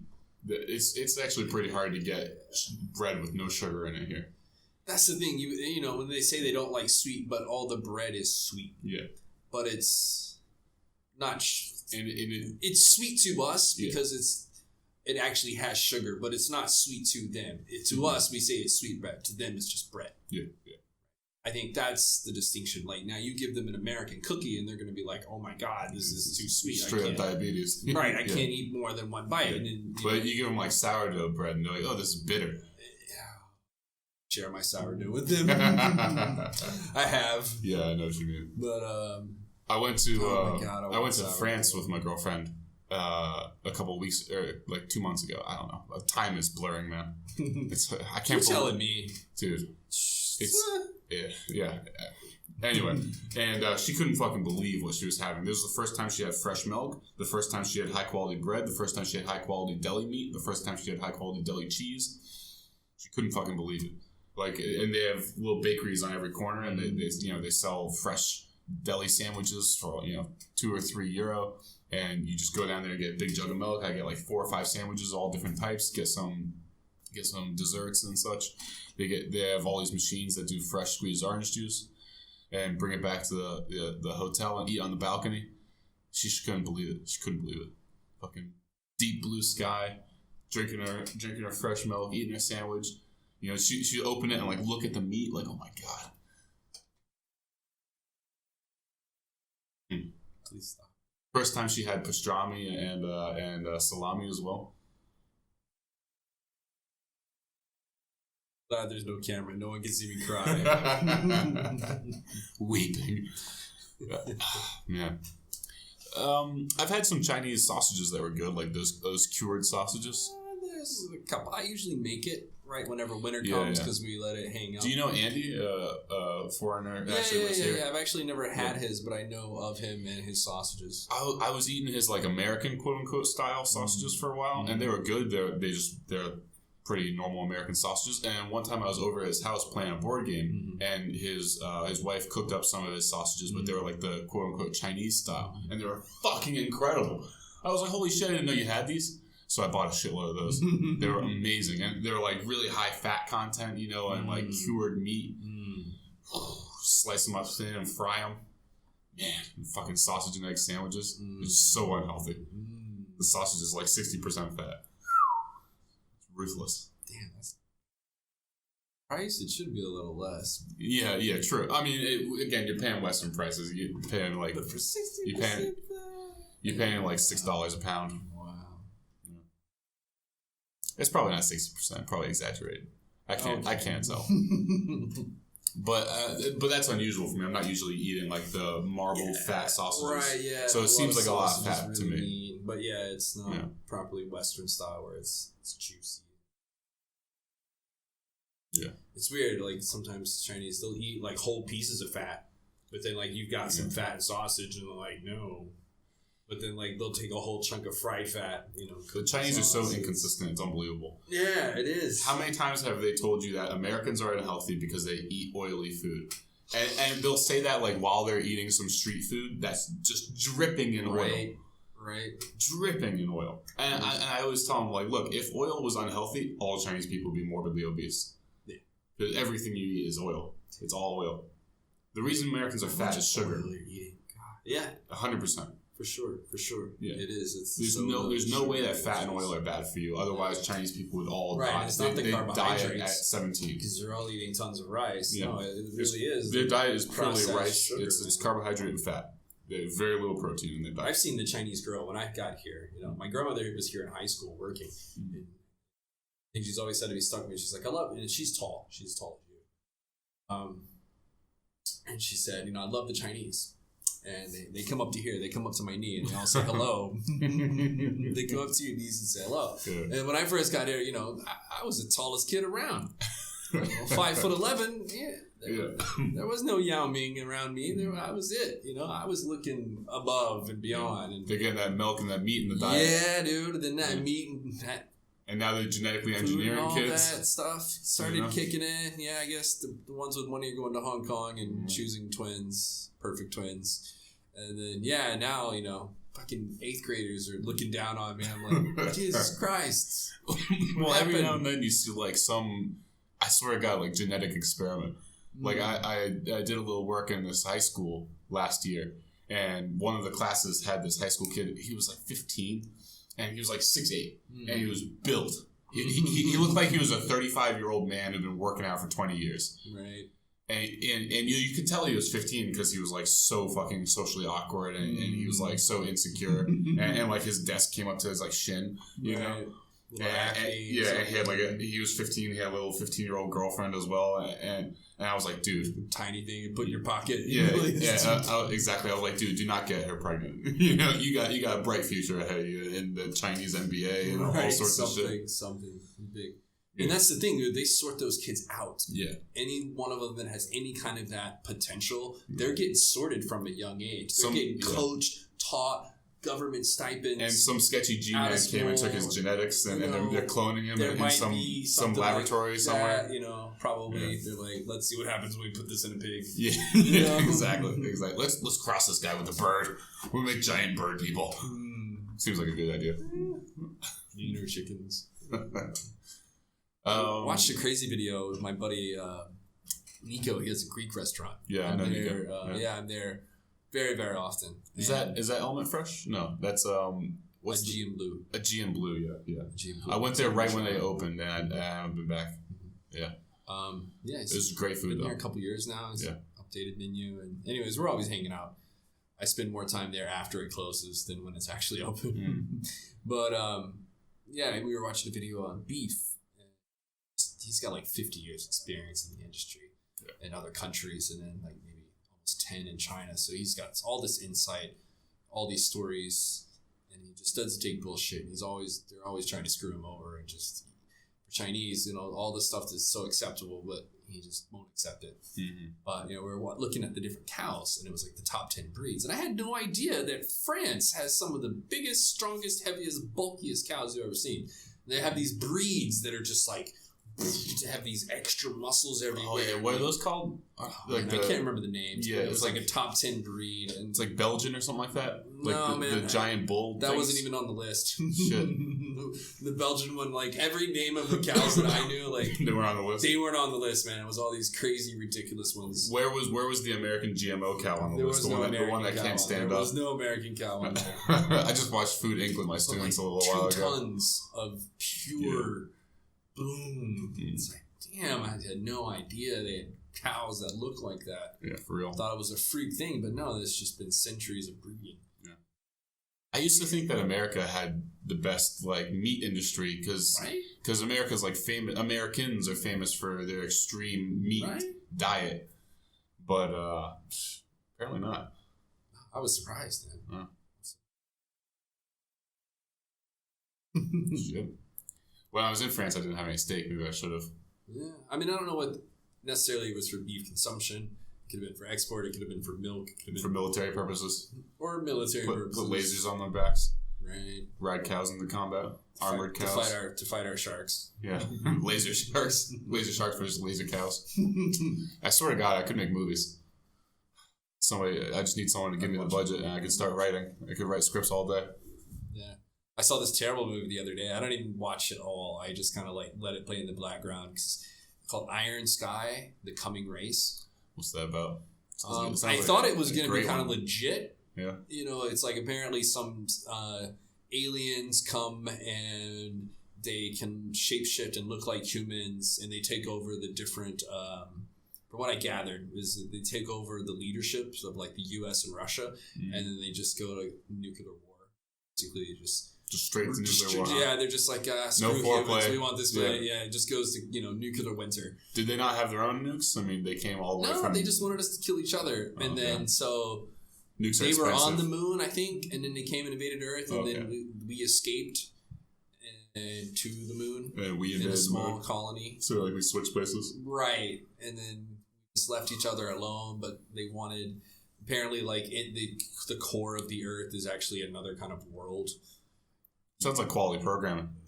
Yeah, but it was just stupid story. I think Jada Pinkett's the female lead actress. So I thought it like might have some potential. Like they got her, and it may not be her. And there's some Russian guy. It gave me this galaxy of the Guardians of the Galaxy kind of vibe, but it was just really kind of dumb. It's like, and I couldn't watch it. I ended up deleting the torrent. I was like, watch the beginning and then skip a little bit to the end. I was just like, nah. Torrenting is something I'm glad I never got into. It seems like a habit that it's like, I don't even know what to compare it to. It's like, because what percentage of things do you download and then never watch again after you've watched it once? That's the thing. For me, I'm a different kind of breed because I'm before hard drives and everything. I'm a hoarder. Yeah. I really. A lot of people like that. So did you have like hundreds of DVDs and stuff like that? Thousands of DVDs that especially in China because it was like 3, 4, 5 cloth. I've got tons of box sets from seasons. How many of those even work anymore? Editions. Do you even have a DVD player? No, I don't have a DVD player. Right? And computers don't have drives anymore. My wife, I've got like cases of them just under my bed. And then like some of my nice sets, I have those sitting out on a bookshelf. I'm like properly like one day in the near future, my daughter's gonna be like, "What are those, Dad?" I'm like, "Well, this was a great format back then." Back in my day. And then I even got a bunch of Blu-rays. This was before hard drive space was cheaper than Blu-rays. So it was actually cheaper for me to collect on Blu-ray than it was to hard drive. And then once that hard drive technology caught up, then it was cheaper to just buy hard drives. So then I completely abandoned hard format. So now you just got a zillion hard drives. Digital. Got a lot of hard drives and stands where I plug in hard drives, and then a bunch of plugged in, and then just portable ones. And I just save stuff, man. It's just like I want to collect it all. Like I'm archiving the greatest for the human race, and like in case something happens, and like all it takes is one EMP, man. All that work's gone. You should start EMP proofing it. Get a nice Faraday cage for it. I've lost hard drives. They don't even need an EMP. They just break down eventually. And then you're like, you want how much to do what? Because if you want to fix it, they got to put it in an airtight room and then take it apart. Because you can't have any dust in the particles. Like if your hard drive breaks, something goes wrong, and it doesn't mess up bad enough to where the head scratches the disc, they can actually save it. But they have to do it in an airtight, controlled environment with no dust, where they can take it apart. No dust in China? Inconceivable. Well, a dust-proof room, and so then they want like 1,000 RMB to do. There's probably dust on my brain An after 80 4 years gigabyte in hard China. drive. It's like, no, I'm all right. I don't need it that much. Human race will survive without whatever, and then like I'll just re-download it or something. You ever read the Foundation series, Asimov? It's about like a civilization that's gotten to such an extent that you know how our civilization is very fragile, like things could collapse very easily. Oh yeah, it's that idea taken to like a galactic. I'd say a galactic extreme. And like there's this one scientist who's like predicting the future, like this is all gonna fall to shit. So we start investing right now in systems to rebuild society and archive information and stuff like that. And so that's something I think about a lot after listening to that series. Humans have already done that. Well, yeah, where's the archive? In space. In space. We've got like, I hope I'm not confusing some science fiction, but I'm pretty sure. I'm pretty sure. Like this Elon Musk and some other. I'm pretty sure. The Death Star. No. Like we have like this really crazy, sturdy format or storage, high capacity storage, and that we've put everything on, languages and all kinds of stuff, music and other things, and like we've actually sent those out into space. Really? Yes. I've never heard about that. Where is that? Like just I have orbiting? to Google it. No, like far reach is like going. Like so it's not useful to us. no, like it's like an archive. It's like someone else could find it, okay. and then they could decipher it. And a lot of people are like, "Where's the archive for us to rebuild when the survivors of the apocalypse?" I don't know. It's buried under the White House, yeah, the Kremlin. I'm not sure. Yeah, it's in a bunker. So I don't know how you feel about the idea of aliens coming to Earth, but they're already here. I like the idea that aliens could have crash landed and their society is similar to ours, where it's just a bunch of dumb people using advanced technology that they don't understand. Like neither of us could build a phone. If we were given 1,000 years, we couldn't build it. I couldn't give you an axe and a knife and send you into the forest and be like, okay, build an iPhone. Never. You wouldn't matter. If you had 1,000 lifetimes, you couldn't do it. And so, what if the aliens are the same way? And like they're flying their spaceship and something breaks and they're like, oh, what happened? Oh, I don't know. I didn't build a spaceship. And then they just crash into Earth. And then they're just fucked. Like they're just like biological entities and almost everything they have is destroyed. And now they're just here. Look at our phone to them. It's like a screwdriver. Exactly. Yeah, it's like a leaf. I can't fix my whatever, blah, blah, blah, blah. Yeah. You know. My flux Star capacitor. Trek words here, right? Dilithium crystal. All right. Spacey words. Fucking aliens, bro. They're already here. Where? Where are they? Like the Alex Jones shape-shifting DMT elves? I don't think any of them have been stranded here, maybe. I agree. I don't think any of them are like hiding in the midst among us as something else. I think they've had visited, and maybe there's been some accidents, but their homies came and scooped them up. They left. I think they exist and they can see us across the galaxy. They can just see, they're the humans, and they go, oh, they're fucking dumb. Yeah, they might be. Yeah. They might be keeping an eye. They might be taking tabs, but I mean, not much to see. There isn't. There isn't. If they came here, I don't think humans are ready to go to other planets. No, we're locusts. They're not ready for space colonization. We're not ready to go to Mars. So do you think that's our purpose, to consume? To be an all-consuming swarm? It's not our purpose, but it is what we do. Maybe it is our purpose because it's what we do. Sure, yeah. I mean, I guess that could be our purpose. We could be the Tyranids. We're the locusts yeah. of the universe, and luckily... vocabulary to describe, hopefully the aliens aren't so anthropocentric that they just let us live and let us do our thing and not wipe us out, because that's the moral thing to do, because we're just doing what we're designed or what we evolved to do. But I don't know. I like to think we're better than that, capable of more. Mm-hmm. We're able to stop. I mean, I've seen some I love National Geographic videos and all the Earth series and of course, all the high def stuff, and I've seen swarms of locusts and what they do, and to me, that's just, there is some intelligence, but not like the intelligence we have, you know. They have no choice, you know, and they only live a short life, you know. They're like, it's time to eat, fucking die. And then like, sounds pretty human. I'm trying to do every one of those things today. I hope you got some girls coming over. Your girlfriend, that's right, you got a girl. Like, I hope I'm not here for too long. No, man, you are the first two. Well, at least I won't feel the last one in that order. Oh, shit.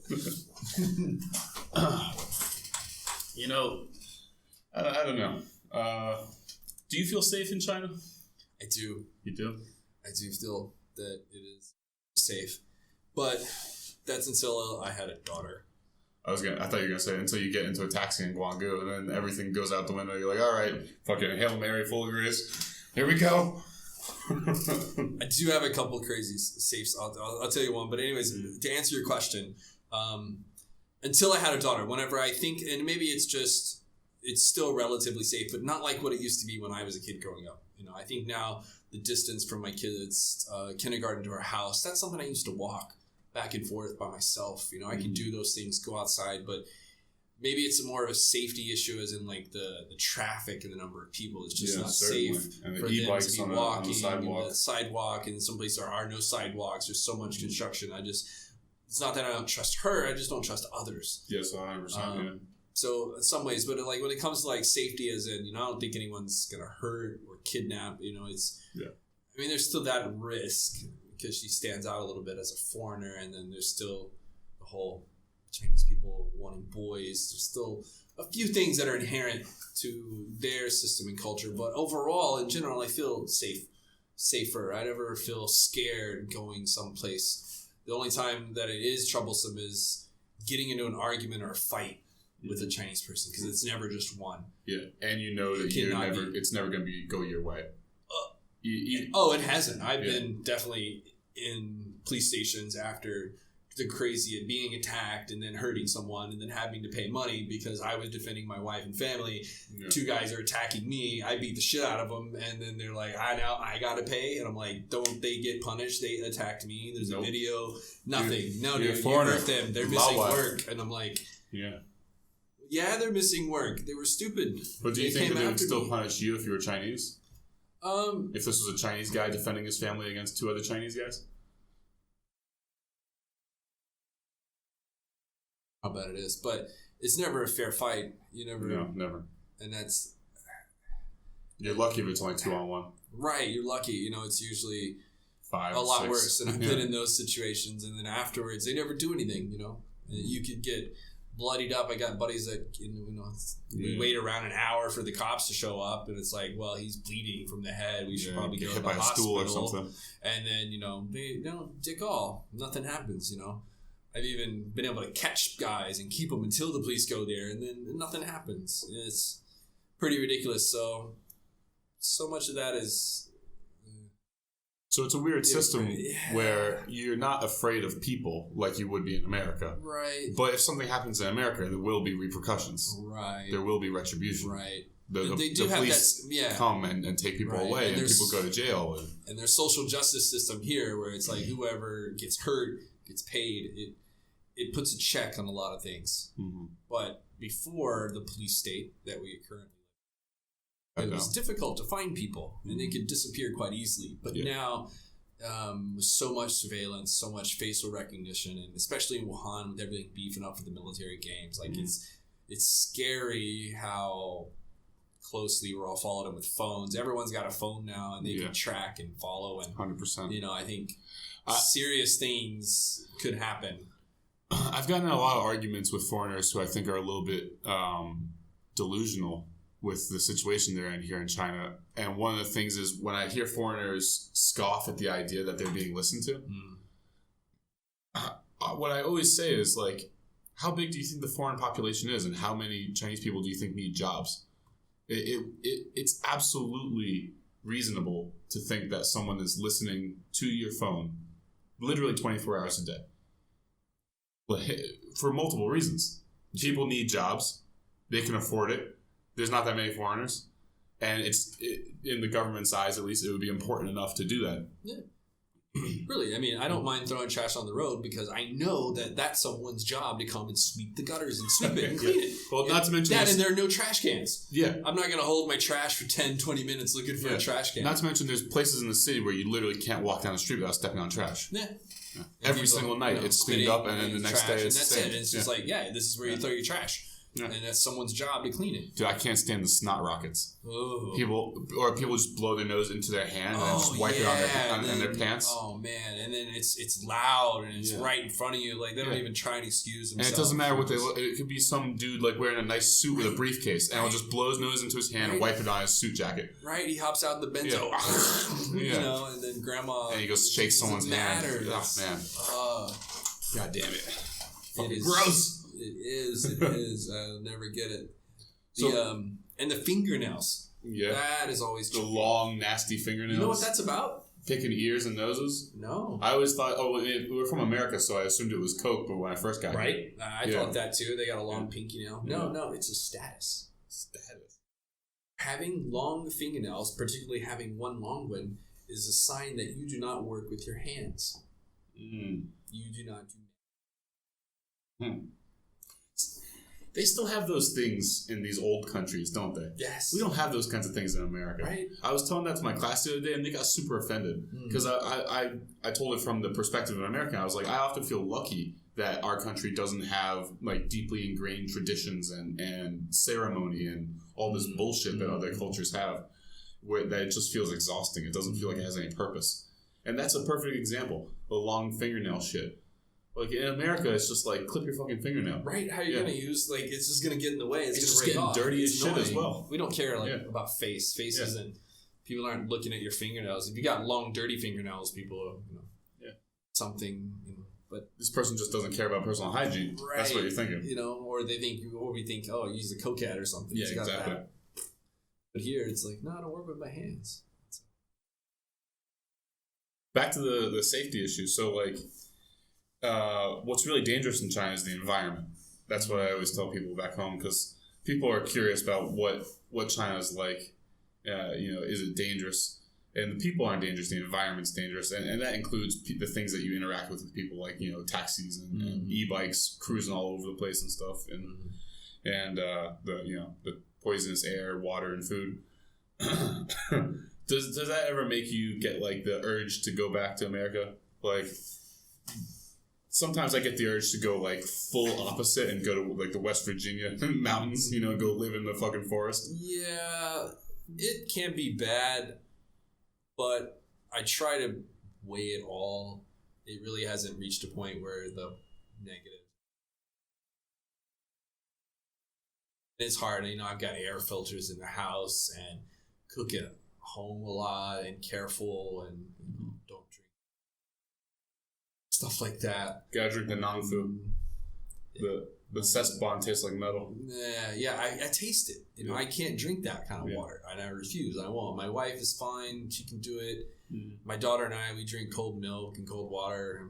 But every time my daughter gets a cough, it's like, oh, it's because you gave her something cold. We're still in this struggle for, science. Cold versus hot. Yeah. But my daughter is hooked on it. They go to a restaurant that has ice. And she loves to play with and eat ice, It just drives my wife nuts. How often do you argue about chi? No, like never. Energy? Nah, never really. Okay, that's good. My wife, she's come a long way, and I've come a long way. We've really met in the middle, kind of. Yeah, we found a lot of middle ground about certain things, and she's come to my side, and I've gone to her side about stuff. And still, overall, pretty good. But she's very conscientious of. Health as well. Risk it with herself, and especially now with our daughter, we're very careful about what we put into her system. Sources and stuff. But yeah, I said before about the safety thing. One of the scariest things that ever happened to me. I really thought I was gonna die, and sometimes you get scared. You'll meet some people that can be really scary. But then they turn out to be the nicest people, or you just meet a lot of really nice people that just go above and beyond. There's for every good example or bad example, there's a lot more good. in my experience that I've encountered. So, this was years ago, and I was a manager for a store that was selling electronic dictionaries. This is before touchscreen phones. So back in the day, when you had a BlackBerry, you were the shit. Nokia. Yeah, I wasn't the shit. I didn't have a BlackBerry. No, I didn't have it. No, nobody had a BlackBerry. It's just it was like a theoretical the shit. Yeah. So, anyways, I was managing the store, had Chinese staff, and then I had to go to Shenzhen for training. It was a Hong Kong company that OEM manufacturer, and they were just like, we're going to take over the Chinese market. We're going to do this. It was just conquer the world. Just terrible. Yeah. Terrible. They spent like $1 million on advertising and everything, like making commercials, like had all the managers from all the cities come there and they made this commercial and then they aired in the city. So, TV commercial and everything, my shop. Anyways, I'm going to Shenzhen and then I'm coming back after like a week going down there for training. And I'm on the plane and I had a PSP.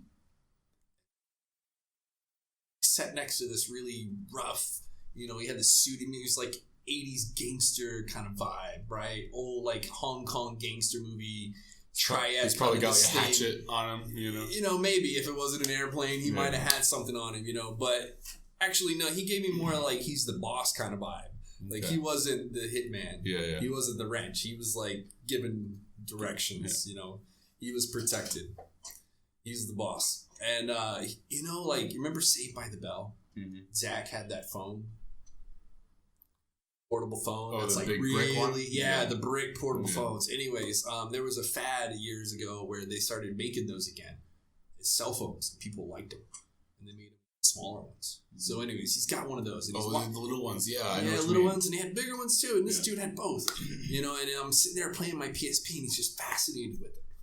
And we're talking a little bit. My Chinese is not great. He doesn't cursive any English, and we're just communicating. And he's really interested in my business. And and then he's like, there's a lot we could cooperate and do, blah, blah, blah. All right. So anyways, then he wants to buy my PSP. He's just like so fascinated with it. He's just like, I want to buy it. I'm like, but I want to play it. I don't want to sell it to you right now. But he's like, can I sell it to you at the end of the flight? Maybe, he's like, I'll give you my phone and I'll give you this cash. And like pulling out wads of money and like this. And I'm just like, Anyways, our flight was delayed, as all Chinese flights are. So we don't get into Wuhan until late. And I think my battery may or may not died. I don't quite recall that aspect. But anyways, I'm outside and I need to get a taxi to get home. And so that was the whole flight, friendly, cool, get off plane. And this was back before the new airport. This was like a small airport. Mm-hmm. Describe what it was like, but it was basically just one road in front and taxi drivers just kind of like parked wherever they want. I think I know what you're talking about. That kind of deal. If you ever been to like a small city train station, that was our airport. People could just come and go, whatever, it was there. Was it similar to the international airport that Wuhan had before they connected it with the main airport? Yeah, that one. Where it was just like a little small building? Yeah, that one. That's it. So anyways, I flew into Wuhan, and I'm out there, and I'm trying to get a cab, and then he drives by, and he's in a car, and he's got these big dudes, and they're driving him. He's in the back. He's like, yo, come ride with me. And I was like, no, it's okay. And he this dude gets out, and he's like, no, he opens the door, because, Chinese, for them, they're always going to ask you something 3 times, and you're supposed to say no 3 times. When they offer you something, you're supposed to like, no, that's okay. They're like, yeah, and you're like, no. They're like, yeah. You're like, no. They're like, yeah. You're like, okay. So annoying. Right. I don't have time. I love my friends that are beyond that shit. Where it's like they could just give me something, I could be like, thank you. I don't have to like, no, I don't want it. Yeah, no. We just like give each other shit. I don't have time for that shit. Right. So I'm like, no. He's like, yeah, and they're like, no, and it felt more like I don't have a kind of a choice, and then he's like these dudes, and it's like get in the car, and I'm just like big Mongolian guys, dude, these big, like back in the day, these are some of the biggest Chinese guys, and they were just big and just thick funny, as fuck. Thick and smoke, and it was like a Cadillac too. It was really crazy. It was like this guy had some money, like this old Cadillac in China of all places, and I'm like, this is so trippy. It wasn't like some Chinese car. This damn Cadillac, and all those guys had suits and everything, and I was just like, holy shit, what is this? What have I gotten myself into? I'm like, you can have the PSP, I just want to go home. You're a triad now, forever and ever. So we're in the car, and I'm just real worried, and like, he's talking to his dudes, and he's talking about girls, and talking about some business and stuff, And I'm just really, really worried. I'm like, where are we going? He's like, oh, we're going to go have some fun. I'm like, okay, all right. I got to get home. He's like, you go home later, Then it turns out that we end up driving to the phone market in Hankou. And it used to be a big place for eating outside. And then we got there and he had a big table and he had girlfriends and other girls and people playing music and all this guys drinking. And he's like, buy Joe a beer. And he's like, this is my new friend, blah, blah, blah. Love that shit. Chinese used to do that all the time. Every time I took a train, I always got drunk. Yeah. Because I'd go to the dining cart and I miss everyone would be like, sit with me, drink with me. And then the police security would be like, drink with me after I finish my shift. And I always just passed out. It was like that my first year here. People just stop you on the street like, hey, let's go to dinner. Yeah. Hey, you want a job? Hey, just stop you on the street. Drink with me. Now, just a few years later, they're like, fuck you, you piece of shit. Fucking foreigners. Yeah. Go home. Lawai. You got money, you pay for it, some shit. So anyways, we have dinner, and he ended up taking me home. It was completely nice and legit, but he still got this vibe. And then when I had my business, I had my grand opening for it, and he brought this big, huge golden bull to it. Just acted like he owned the place. There was no smoking in there. What was it? A golden what? Buffalo, ox, bull, something, man. It was this huge ox. That's what it was. It was like a statue. Golden ox statue, heavy thing on a wooden stand. You see people have, and Jesus. Boom, carries it in there. A couple guys are carrying it in, and he comes in there, and he's just lights up the cigarette. I'm like, "There's no smoking in here." And he's like, "No, it's okay." Yeah, he's like, no, "There is now." But really, no, no one else. It's there's cookies and milk. It's a opening party, and he's like, don't worry about it, and stays there, and he's like, grabs him in his arm. He's like, yeah, we're gonna do all kinds of great things, and he's like, I've got connections in schools and the government. I'm gonna make sure every student in the city is gonna have your blah blah blah blah blah blah blah. And he goes to dinner, and he just ends up being this complete dick, and acting like he owns the place, and just taking the first of everything, the first bite of food, and all these little cultural things that just show his dominance, that he's the boss. That cultural cues that I didn't pick up on until other people told me about him later. And then he was trying to cut the guy out of my life and didn't return his phone calls and didn't try to do whatever business he was going to do. He just kind of came around a couple more times, but our best and strongest tool in China, you know what this is? Yeah. I don't understand, man. Yeah. So many times that just gets me out of shit. Yeah. I don't want to deal with you. Ting Badong my way. I can Ting Badong my way into the fucking White House. Dude. Out of tickets, out of fights, out of paying for anything. I'm just when I first got to China, anytime there would be a line for anything, I would just go straight to the front of the line and just say Ting Badong until they help me, until they give me what I want. Even if it's at the airport. Train station everywhere. I know that they speak English. And they'll ask me, do you speak English? And I won't respond to that. I'll just say, Ting Badong. I'll just give them my passport. Ting Badong. Take my fucking bag. Yep. I'm not waiting in this fucking line. Yep. The privileges, man. We did, dude. That was white privilege. Yeah. Hard privilege. They don't even know in America what white privilege is. God damn, they don't. Come to China. Yeah. Well, not really much anymore. No, not in Wuhan. But for. Need to move to a tier 2 city. Yeah, it might still. Maybe a tier 3. Get away with it though. So. Yeah. Go to a place where people just point at you and go, Lawai, white ren. Kids chase you down the street. Most of the time, they don't say anything until after walking by. It's they walk past you and then they're like, hello. Yeah. After they walk, they're too scared to say it to your face. And then the other people that can't say hello, they're just pointing at you. Oh my Jaws God. dropped. Like you're literally an alien walking. That was me. You're a lizard person. First foreigner anyone's ever seen. I've been all over the city riding my bike. That was my favorite thing. It's kind of great, right? Riding and exploring. It was kind of you're like a celebrity. A big fish in a small pond, Now they're everywhere. Yeah. That's why I like, Shanghai. Exactly. I say that to people all the time. Too many foreigners. Too many fucking foreigners, all right? Yeah. I've been doing stand-up a little bit, and that's actually one of my bits. I didn't come to China to have competition, and I didn't come to China to have a foreigner for a boss. Yeah, right? Do you get your work done? Fuck you. Yeah, man. I'm planning on leaving China. I'm going back to the U.S. Right. That's what I heard. You for good, yeah. Your packet and but who knows, mailing and blah blah blah. Who knows if I can stay? If I can stay there. I go back for the summer usually, and just like that, like month or so back, I'm sick of it.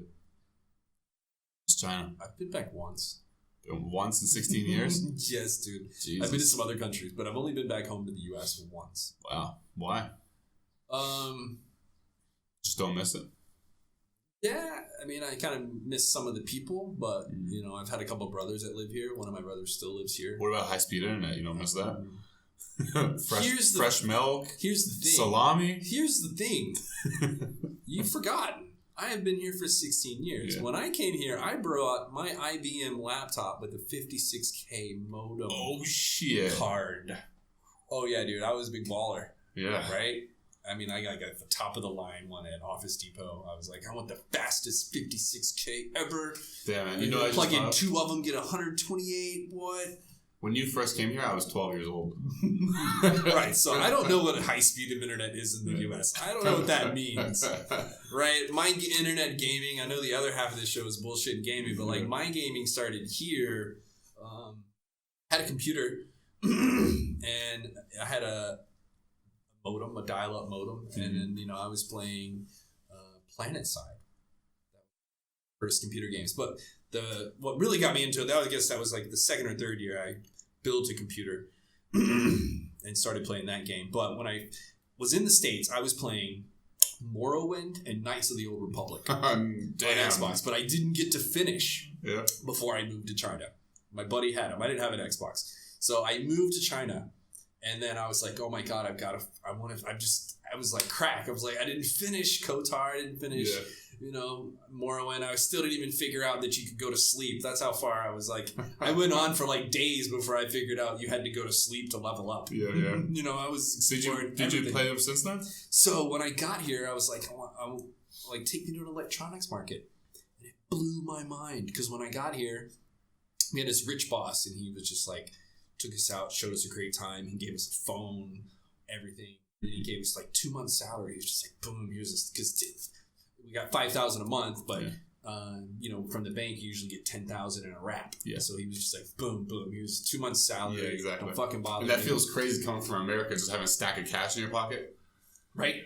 So in America, I usually have like $12 in my pocket. Yeah, you know, like you know, you might have 100, but why would you have more? I feel broke as fuck. Right. You know, I have a checkbook. You know, like, credit card. Yeah, I had a debit card. You know, we had those back in the day. And anyways, so we went to this electronics market like the first week. We were here, and then I saw Xbox games. What? Xbox? What? I was like, oh, how much is an Xbox? And it was like, you know, something cheap. And I was like, how much are the games? And they were like, nothing. 4 kwai. I was like, what do you mean 4 kwai? Like, for a game? They're like, yeah. They're like, they're all copied. They're all burned. The system's hacked. And I just went to town. I was just like, Xbox, all of these games. Just damn. And so then, but Morrowind, unfortunately, wasn't in English. Ah, shit. Yeah. Which language was the in, international one. And it was like in Japanese or some shit. So I It's couldn't like half play Japanese, Morrowind. half Russian. I couldn't play Morrowind. And it's actually the only Xbox game I still have. I had my dad send me one from the States. He sent me a Game of the Year edition of Morrowind with all the expansions and sent that to me. But then it wouldn't work on my Xbox because of region. Back in the day, it was region. So I didn't even get to play it then. God damn. Eventually, and I went everywhere. I scoured the city looking for a Game of the Year edition that was in English. And just eventually, one day I was able to find a Morrowind in English. And then I played it, and I actually didn't beat it because this was back when you could actually kill NPCs. Yeah. And I killed one of the important NPCs for the story early on because I just like to go explore. I don't like follow a story. I'll walk around, and you know I was just fucking around, and I killed somebody, and then like I go play another 100 hours, and then it's like, oh, you need to go talk to this person, and I go back to where that person is, and it's just their body, and I'm just like, no.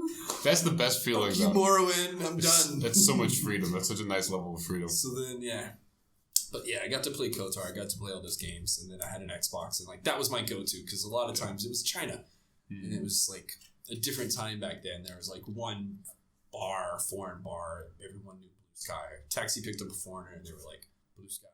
So you know, that's those explosion sounds in the distance just reminded me. What were the fireworks like here back in the day? Because they've gotten more strict with it since I got here. Well, they were crazy. They strict. weren't that crazy because they were just, well, in the city proper. But, you know, I have a Chinese wife since my second year here. I always went to her home. So much fun. Drinking and fireworks. I mean, it's like growing up with... It's like drinking and guns. Guns and 40 ounces. You know? It's 100%. Like, that's what we were doing. So, yeah, man, so many times I'm always bringing my buddies out to the parents, you know, just to... something to do during Chinese New Year's. Come experience it. Come keep me company. And we just get stupid with fireworks. Shooting each other. You know, what we do in America. Yeah, naturally. You know, having fun. And and you couldn't do them in the city. You couldn't play with them. And then they did lift the ban here in Wuhan. For like 1 or 2 years, they lifted the firework ban. And then it was absolutely ridiculous. Chaos. And it was just all fog. Do you know when that was? Dirty. Because I came here to travel. And then I went home for like 7 or 8 months, and then I came back to work. And when I was here traveling, it happened to be around the New Year's, and the fireworks in the city were out of fucking control. I mean, 24 hours a day, just explosions. The whole city was filled with smoke. They lifted the ban, so that might have been then. Buck wild, and then it was 1 or 2 years, and then everyone complained about the pollution. It was back in that phase when people were like, "Oh, there's a such thing as air pollution and air quality. Like that's actually important to stars. Where are those? 1 billion children we're burying every year. It's like, wait a minute, let's think about this." Growing up without seeing the stars, I genuinely think that like takes something away from your soul as being a human being. It does. Yeah. Do you have dreams of seeing the stars? You've been here 16 years. You haven't seen stars in a long time. I've been to other countries, and I go to the country, and I've been outside, but still, you know, I do miss it, you know, especially in Louisiana, smaller city, not much light pollution. I mean, like, that was I went to college out in Montana. Camping and sleeping outside. And fucking big sky. Just I miss stars from horizon to horizon. I got screensavers. I got pictures of it. Like, I'm trying to remind myself that it exists. Of it. Yeah, and I even got little apps on your phone where you can, like, has stargazing, where it's like, I'll go out and play with my dog.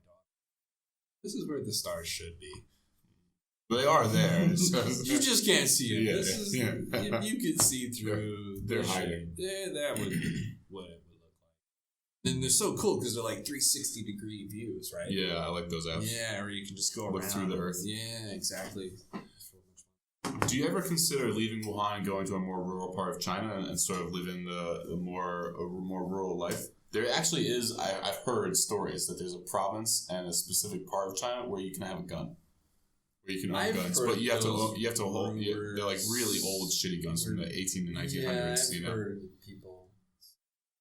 You ever consider that? Actually happened. Try to go live the American country life in China? I have. Well, there's that one, like living the country life in China, and then there's like going to a city that was like Wuhan was when I first got here, and then starting over. But really just fallen in love with Wuhan. It reminds me so much of New Orleans. It's here. It's so expensive. I mean, it would be cheaper to move to somewhere else. Yeah. I sold it and moved Can there. you buy land in China? No, you lease it. You lease it. So here's the thing. It's crazy whenever you're shopping for property in a house. There's 2 sets of ownership papers. There's like the land, and then there's the house. So whenever we were looking around buying stuff, some people, they only want to sell the house, which isn't very good because if the government comes in and says, hey, I'm going to plow your shit down, they're only going to compensate the people that have a lease, not with anyone that just owns the apartment. So you have to get both cards. And then, of course, sketchy people, and a lot of people just couldn't afford nothing else, but they would just buy the property and then hope that the government didn't come in, take them out. Because if you didn't, then even then the lease is only like 50 to 70 years, and then after that, then you're gonna have to renew it and buy it all again at market value. No, it's just like I'm not entirely sure. You know, for me, whenever I first thought it, I was just like American mentality, like, yeah, we're gonna buy this house, I'm gonna live in it for a little while, then we're gonna sell it and upgrade and this and that. But life ended up staying there a lot longer, and so ours is only like a 50-year lease, but I don't imagine the government tearing it down in 50 years. Or they could maybe do something before then, but I think it's a simple renewal of the lease. You pay some Right. I hope I'm not there. It's a great place and all. It's nice, but I hope I've moved on to greener pastures and some other. It's probably. I wonder how similar it is in the long run to property taxes in America. If you own a property in America for long enough, you basically pay for it twice. Depends on where you are. Yeah. In Louisiana, we have homestead exemption, which first $75,000 of your house's value is tax exempt. So if you own a house that's less than $75,000, is you it? don't pay any home taxes. That's nice. And then if you live in Texas, then there's no state tax, but there's a high property tax. Right. And then other states, they have their own. Makes me want to go to Wyoming. They have like the lowest taxes across the board. Right. No sales tax. I think maybe no property tax. Very low state tax or something like that. But it's fuck all in Wyoming. Yeah. So it's nice though. Yeah. If I had millions of dollars in the bank, I would go there definitely. Sure. If I didn't need to work. A ranch. Yeah. Exactly. Definitely. I would just blow all my money on the highest speed internet. Just wire internet all the way from Seattle to my ranch in Wyoming. Fucking. After 4 years in China, that's my only requirement in life now. I need high-speed internet. I don't ever... that ping sound we've heard 20 or 40 or 100 billion times since this started? Just the hour and 47 minutes? That's my internet disconnecting and reconnecting. Oh, wow. Yeah. Yeah, you're on a campus like this, and a lot of times you're using some, offshoot smaller provider. You're not using... There's, a lot of... China's the land of the fucking middleman, and that's one thing that always just makes me angry. Mm-hmm. It's just such a waste, and it's always just someone trying to get a little bit, but they get enough. Yeah, get a it's cut. About quality. It's enough. They're moving quantity, so they'll just get a little bit from a lot of people, and it's such a waste and something inefficient that you've got people like these little ISPs buying up space and then reselling it to you, but then they're capped.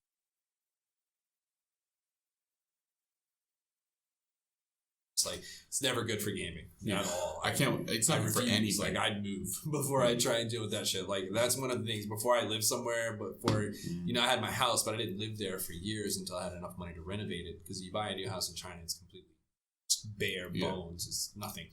So I was still working and living in other places, and what is the internet connection? What can I get here? That was definitely a check mark for whether or not I'm going to live there. Because I wanted my internet gaming, and then I had my computer where I was playing. I had the Xbox, but that wasn't on Xbox Live. It wasn't until the 360 came out, and then CDev Forever, I think that was his name, hack, where he actually the software and you could play online. So then 360 came out, and then I was playing on 360, and it was hacked, and I could play on Xbox Live. Nice. Yeah, I got 360 for Oblivion. When that came out, I was like... Totally worth it. Yeah. Still, I think the best Bethesda game. Yeah. It's the only one I really, completely got all 1,000 gamer achievement points. I did it all. Me too. Even the DLCs later on, because that was, I had Xbox Live, and you could buy the points here, and they were cheaper. The points were cheaper in China than they were everywhere else. It was ridiculous. Do you use Steam at all? Not until a couple years ago. I built a computer, and I wanted to future-proof, at least meet the minimum specs for a Vive. Okay. HTC Vive. HTC Vive. I was like, I really want to do that, so I got myself the minimum 70 GTX. Do you have an HTC Vive yet? Have you ever used virtual reality? Yeah, I've used them. Yeah. When I was a kid, I used some before. They were awesome. I loved it. I used one for the first time just a few weeks ago. It was HTC Vive. It was fucking amazing. Right? It was amazing. Right? Oh, man.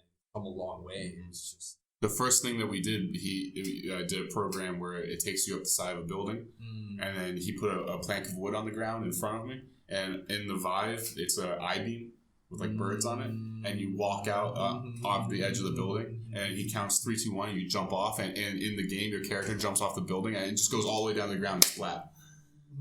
And dude, you get the exact same feeling you get when you go up the side of a building when you're standing on a cliff. It's really great. I really fell in love with it.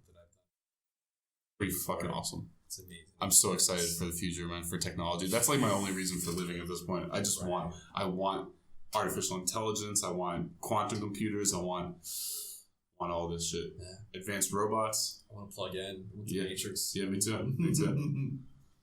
I want time dilation. I want to be able to plug my brain in for 10 minutes and live 70 years of objective reality.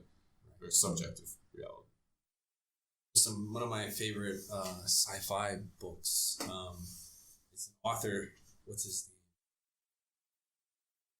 name? Hamilton. Peter Hamilton. Really? I'm down. Yes, you should. He's created a whole universe, and he just all set in the same universe. And they're thick books. I've got them in paperback, but you can easily download.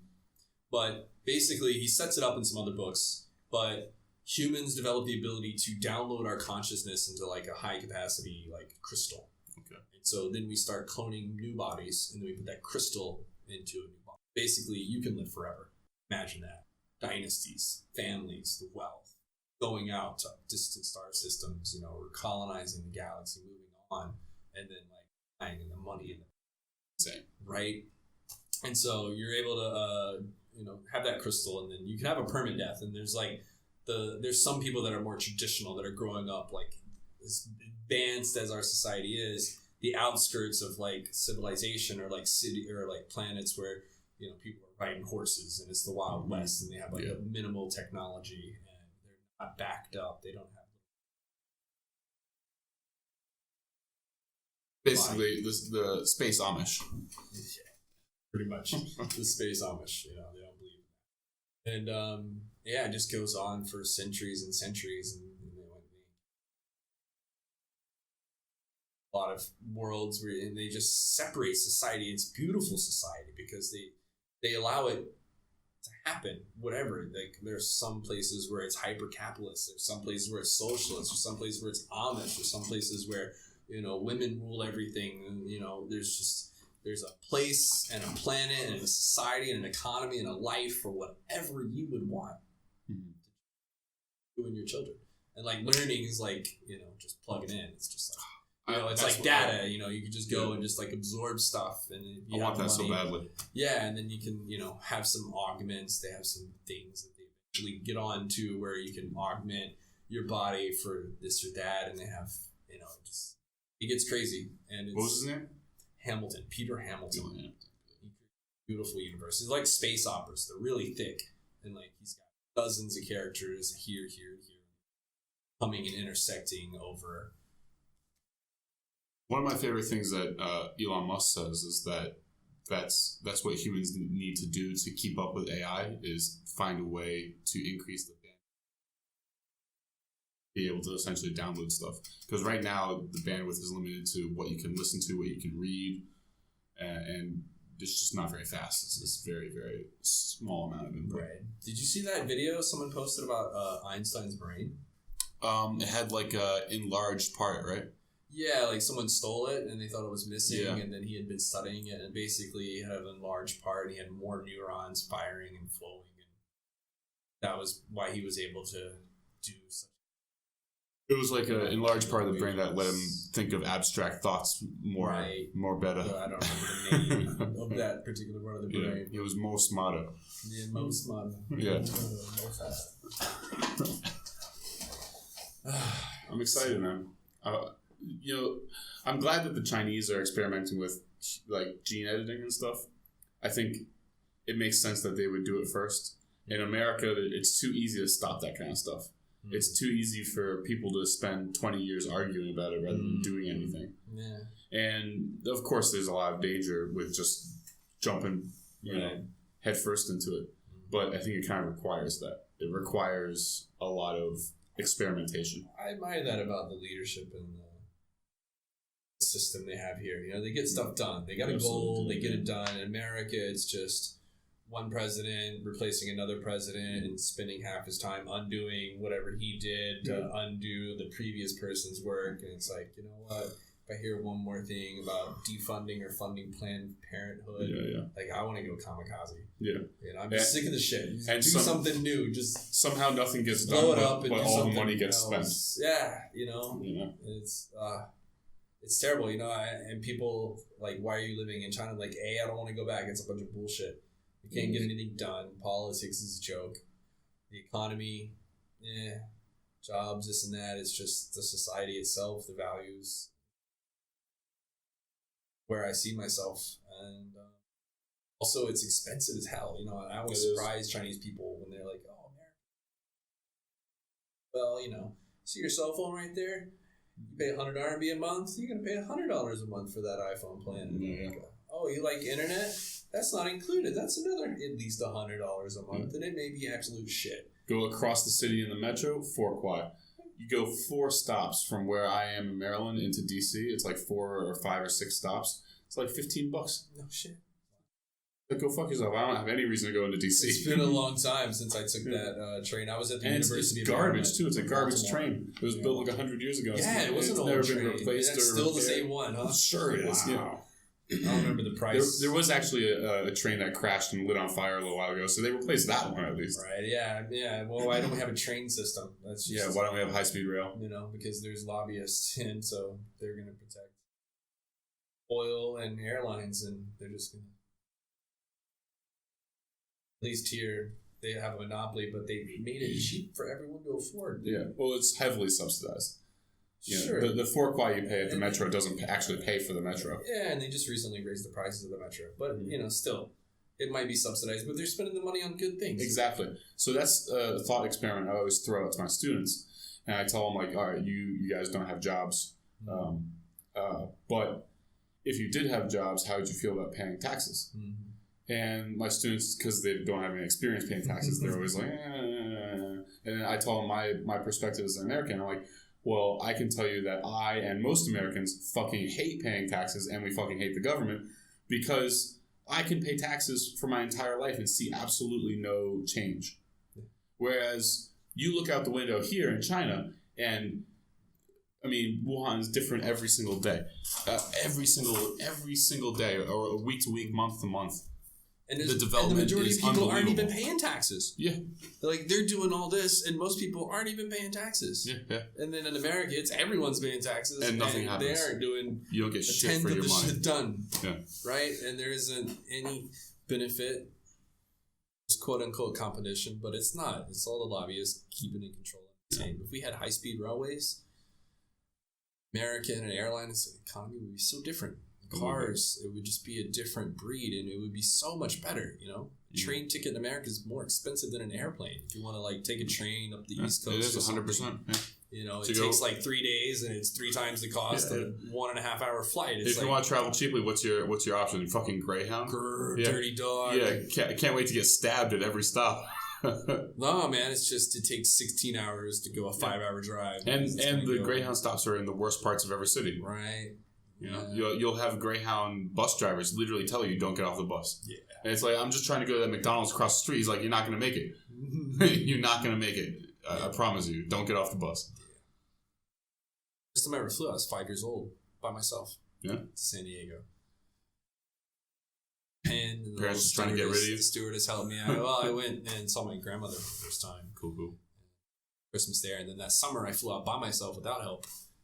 Think about all the things we used to do, like walking to school as a kid, and me taking a fucking airplane through Dallas, Fort Worth, figuring out, changing my flight terminal and everything at 6 years old and getting off and flying, and nice. Now our 6-year-olds today in China, they can't tie their shoes, and that's not a joke, man. No. They literally don't know how to tie their shoes. Not just 6-year-olds. They don't know how to wipe their ass. I teach 20-year-olds, and they're completely unfunctional.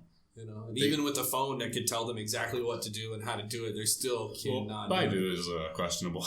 True, but it's they don't have to write shit down and remember what someone told them. They could be they could call someone wherever. They could see a map. They could WeChat. They could the social maturity of my college students is shockingly low. I would say that they're at the level of a middle school student in America. Oh, yeah. My 20-year-old students are probably 12-year-olds in America. It was rough teaching college here. Yeah. It was brutal. And I hated it, They're honestly. so disconnected from reality. They're so irresponsible. They're so fucking lazy. And they're so weak. my students will talk to me about like having anxiety attacks and like breakdowns, and I'm like, why? And like a student will be like on the verge of tears, and she's like, because I'm so busy, I work so hard. I'm like, okay, what do you do? She's like, oh, I work so hard. I'm like, no, what do you do? Like, what did you do today? Give me an hour by hour breakdown. She's like, I woke up at 6 o'clock and I went to the PE. They have like, everyone has to go to like the stretching, like the exercise, quote unquote, in the morning. Right. So from 6 to 7, they do like the group exercise, and then she goes back to bed, and she has class at 9 o'clock, and from 9 to 11:30 she has class. And then she eats and goes back to bed. And then she has class again at 2:30. And then she has class from 2:30 to 5 o'clock. And then she goes back to bed. And she's like, oh, my life is so difficult. And what I always tell them is, I'm like, every time that you're in bed, there's a Japanese student, a German student, an American student who's not sleeping. Who's not only not sleeping, but they're studying. And then when they're done studying, they're going to go out and fucking party. And then they're going to go back to class. Or you missed a step. They're actually going to go to work, and then they're going to go party. Yeah, 100%. Yeah. They wake up, they work for 4 hours, then they have 6 hours of class, and then they study for 2 hours, and then they party, and then they go back to work. Right. Then they do that for 20, years. 30 hours a week when I was in college. Yeah. I had to pay for it myself. I had to pay for everything. It was like 18, mom and dad were like, peace. My parents paid for college. It's nice. Yeah, it was very nice. So I'm very thankful about that. And I may have done some illicit activity to make some income. I got a medical card. That was when that was still very, very new. And so I actually had a grow up in my apartment, in my room. Those are the days, man. But yeah. If you want anything other than tuition, you gotta work for it. And there's just lessons that the Chinese students aren't learning. The Chinese kids aren't learning. I feel bad they don't have any relationships like boyfriend, girlfriend. That shit's banned until they're basically adults, and then they're just socially inept. They even just in college, have no idea. They're not allowed to see each other. Yeah, they're acting like children, and the dormitories. You broke up with me, I'm going to kill myself. They have no idea how to deal with love and heartbreak and the dormitories are segregated, boys and girls. Yeah. And at 11 p.m. they close the doors and put a padlock around them. Put a chain and padlock. Yeah. That carries from middle school to high school, and then you get used to it. They don't even question it. What if there's a fucking fire? Right, that's what I've always thought, and it's apparently someone's job, and they've got bars on the windows and everything. Because nobody's gonna fuck that job up. Right. Yeah. But still, it's terrible. It really is. And then they just have no idea how to function in the real world. And that's what I mean. They're still living with mom and dad, even when they're not at school. They're still living with mom and dad. 30 years old, still living with mom and dad. Right, until they're married, and then it's like, it's like baby sea turtles, It's like whenever they actually leave the nest for the first time without mom and dad, I think baby sea turtles are actually smarter because they have innate and learned behaviors that the Chinese just still have been sheltered, and they're not exposed. They're not forced. They don't know how to cook. They don't know how to clean. They don't know how to love and they don't know how to communicate with a human being. They're just like fucking man-childs and grown babies, and they just 100%. Get everything that there's giant babies. And it's terrible. And you have to deal with them as English teachers, as managers, as dealing with them as customers. It's just absolutely atrocious. Their behavior and their manners and their expectations, and they have no sense of entitlement. Perspective. Yeah, I mean, no perspective, no idea of what the world is. Especially the ones with money, and then they can so quick to look down because space is so important, right? It's like, I got an iPhone, you don't. I'm just gonna walk over you because my students seem to have this thought that like nothing matters. I teach almost exclusively. I teach freshmen and sophomores. So they're like 19, 20 years old-ish, give or take a year. And they all have this idea that they've passed the Gaokao, and now from this point on, life is just smooth sail. And there's nothing I can tell them to convince them otherwise. And that's why let me tell you about the grading system here. In the last 4 years, I've been at this university for 3 years. And literally every semester I have to change my grading system because every semester the university changes their policies and the students are never happy. So if I give the students a legitimate grade curve, any student who gets less than an A complains to the administration, and then the administration tells me to give them an A. And I refuse, and then the administration just arbitrarily gives them all A's. Then the next semester I say, okay, if this is what they want, I just give everyone an A. Then the students who actually do their work, they complain that it's not fair that everyone gets an A when most of the students are worthless. And then they complain, and the university forces me to arbitrarily fail students. So like, there's 40 students in your class, fail 3 of them, and give another 10 of them like a C or B average. And I'm like, based on what? I didn't give them a test because I gave them a test last year, and I got shit on for it. And like, it doesn't matter what the criteria are, just do it. They are very reactive. They don't. Yeah. They lack a lot of foresight. They're never thinking ahead. It's always very reactive, whatever they're dealing with, and that's so strange for us because we are taught to think ahead. Always have been bringing problems and issues. You know, it's so. To me, like common sense shit. To them, it's just like eye-opening. Oh my God, you're so smart. And I'm like, really? You just put A plus B, and this is what's gonna happen if you actually think about it. They're so focused on looking at their feet, looking at now. They're not trying to anticipate. Also, my boss barely speaks English, and so that causes a lot of problems. Yeah, I've gotten into it. And then, how old is your boss, man? Like, when she's old. She every time I talk to her, she complains that she should have retired already, that she's past retirement, and they're like forcing her to work. Lucky. I worked at WTO, the Wuhan University WTO, and our boss was this young graduate. She ignorant as hell, and she assumed, me having some like 10, 12 years experience or something, and she was just like, I think you should do this in your class. And I'm like, how much teaching experience? I think that's what I should be doing, right? Like, watched my class. Have you know anything about teaching? Like, you just graduated, you're still maturing, like, and you want to, like, and she's like, well, what? I'm like, no, that's not how things work. That's not, no, sorry, I would never claim that I'm a good teacher, but, like, when the student will email my boss with feedback, like, one of the feedbacks I got last semester, I got ripped apart by my students. All students, of course, who I wouldn't change their grade to an A. Right. Like students coming to me weeping because I gave them an 88%. And they're like, give me an A or fail me because then I can retake the class. I'm like, no, you deserve the grade you got. And then, of course, they send an email to the teacher. And one of the criticisms was that I'm pushing my ideas on the students. And I teach American history. And I am reading the school's textbook verbatim to them. And then we discuss what the passage was, And I'm like, I'm pushing my ideas. I'm not even allowed to teach anything that I want to teach. Fuck. Oh, man. That's usually the best guard. It's like, I won't do anything unless you have a curriculum. Because I don't want to.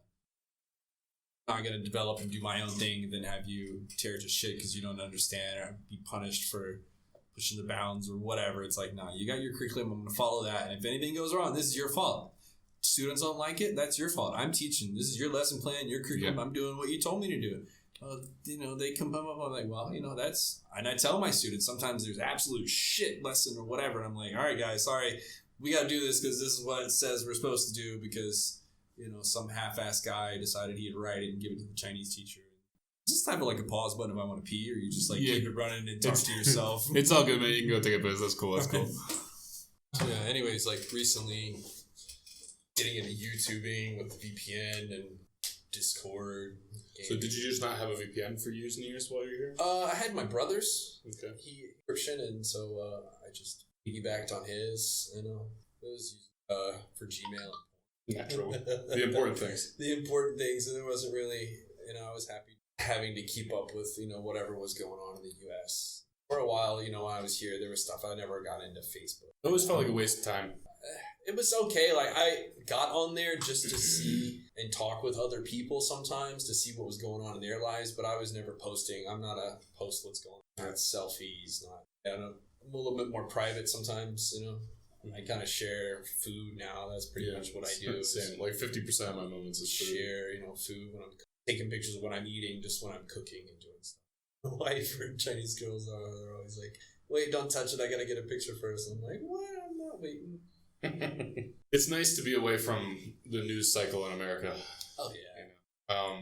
I sort of have a plan to bring my Chinese girlfriend back to America with me right now, but there's a part of me that's thinking I'm going to become so sick of America that I'm just going to come back to China. I was so sick because I did debate since 8th grade, policy debate, cross-examination. So basically it's team debate, and we do policy, and every year there's a resolution. Okay. And so like my case was like having U.S. Change our policy to try and curb slave labor. Like getting deep for an 8th grade. In 8th grade, I was like climbing trees, and I collected a bunch of acorns. And so like I'm debating that, and then like the other side of it, like how the strategic triangle, like changing our policy will upset Russia and cause nuclear war, and then like going on to environment and just having to stay in the research, and then I even did it all through high school and state championship. Then it got real serious in college. It's real hyper competitive, where it's like you're not sleeping. You're like waking up early before a tournament. And you're hopping on LexisNexis. Do you know what that is? Sounds familiar. It's like a news database. Like a lot of universities have like a of it. Mm-hmm. It's just pulls every journal, all these articles, things you can't find on the internet that are like published and you have to subscribe to. But it's like basically there, and like there's even like a code for like how to search for keywords and stuff, but it's basically just up to the minute date, and like waking up hours before a tournament to find out what was going on in the House of Congress, to use that information to debate the most current thing, because whatever you're going to do is going to derail some other senator's plan for funding. Without that funding, they were going to have environmental catastrophe, and then that it's all into the policy, and it was just so much of the philosophy. It was a lot, man, to keep up with. It was just a job. It was reading. Since then, it was keeping up, knowing everything, and it was great. It made college easy. Write a paper, shit, I've already done that twice over. Read this book, yeah, I read that before. Let's talk about this. I was like, I talk about whatever. I was throwing up shit class where kids were just like, couldn't begin to wrap their head around, let's talk about blah, blah, blah. And they're like,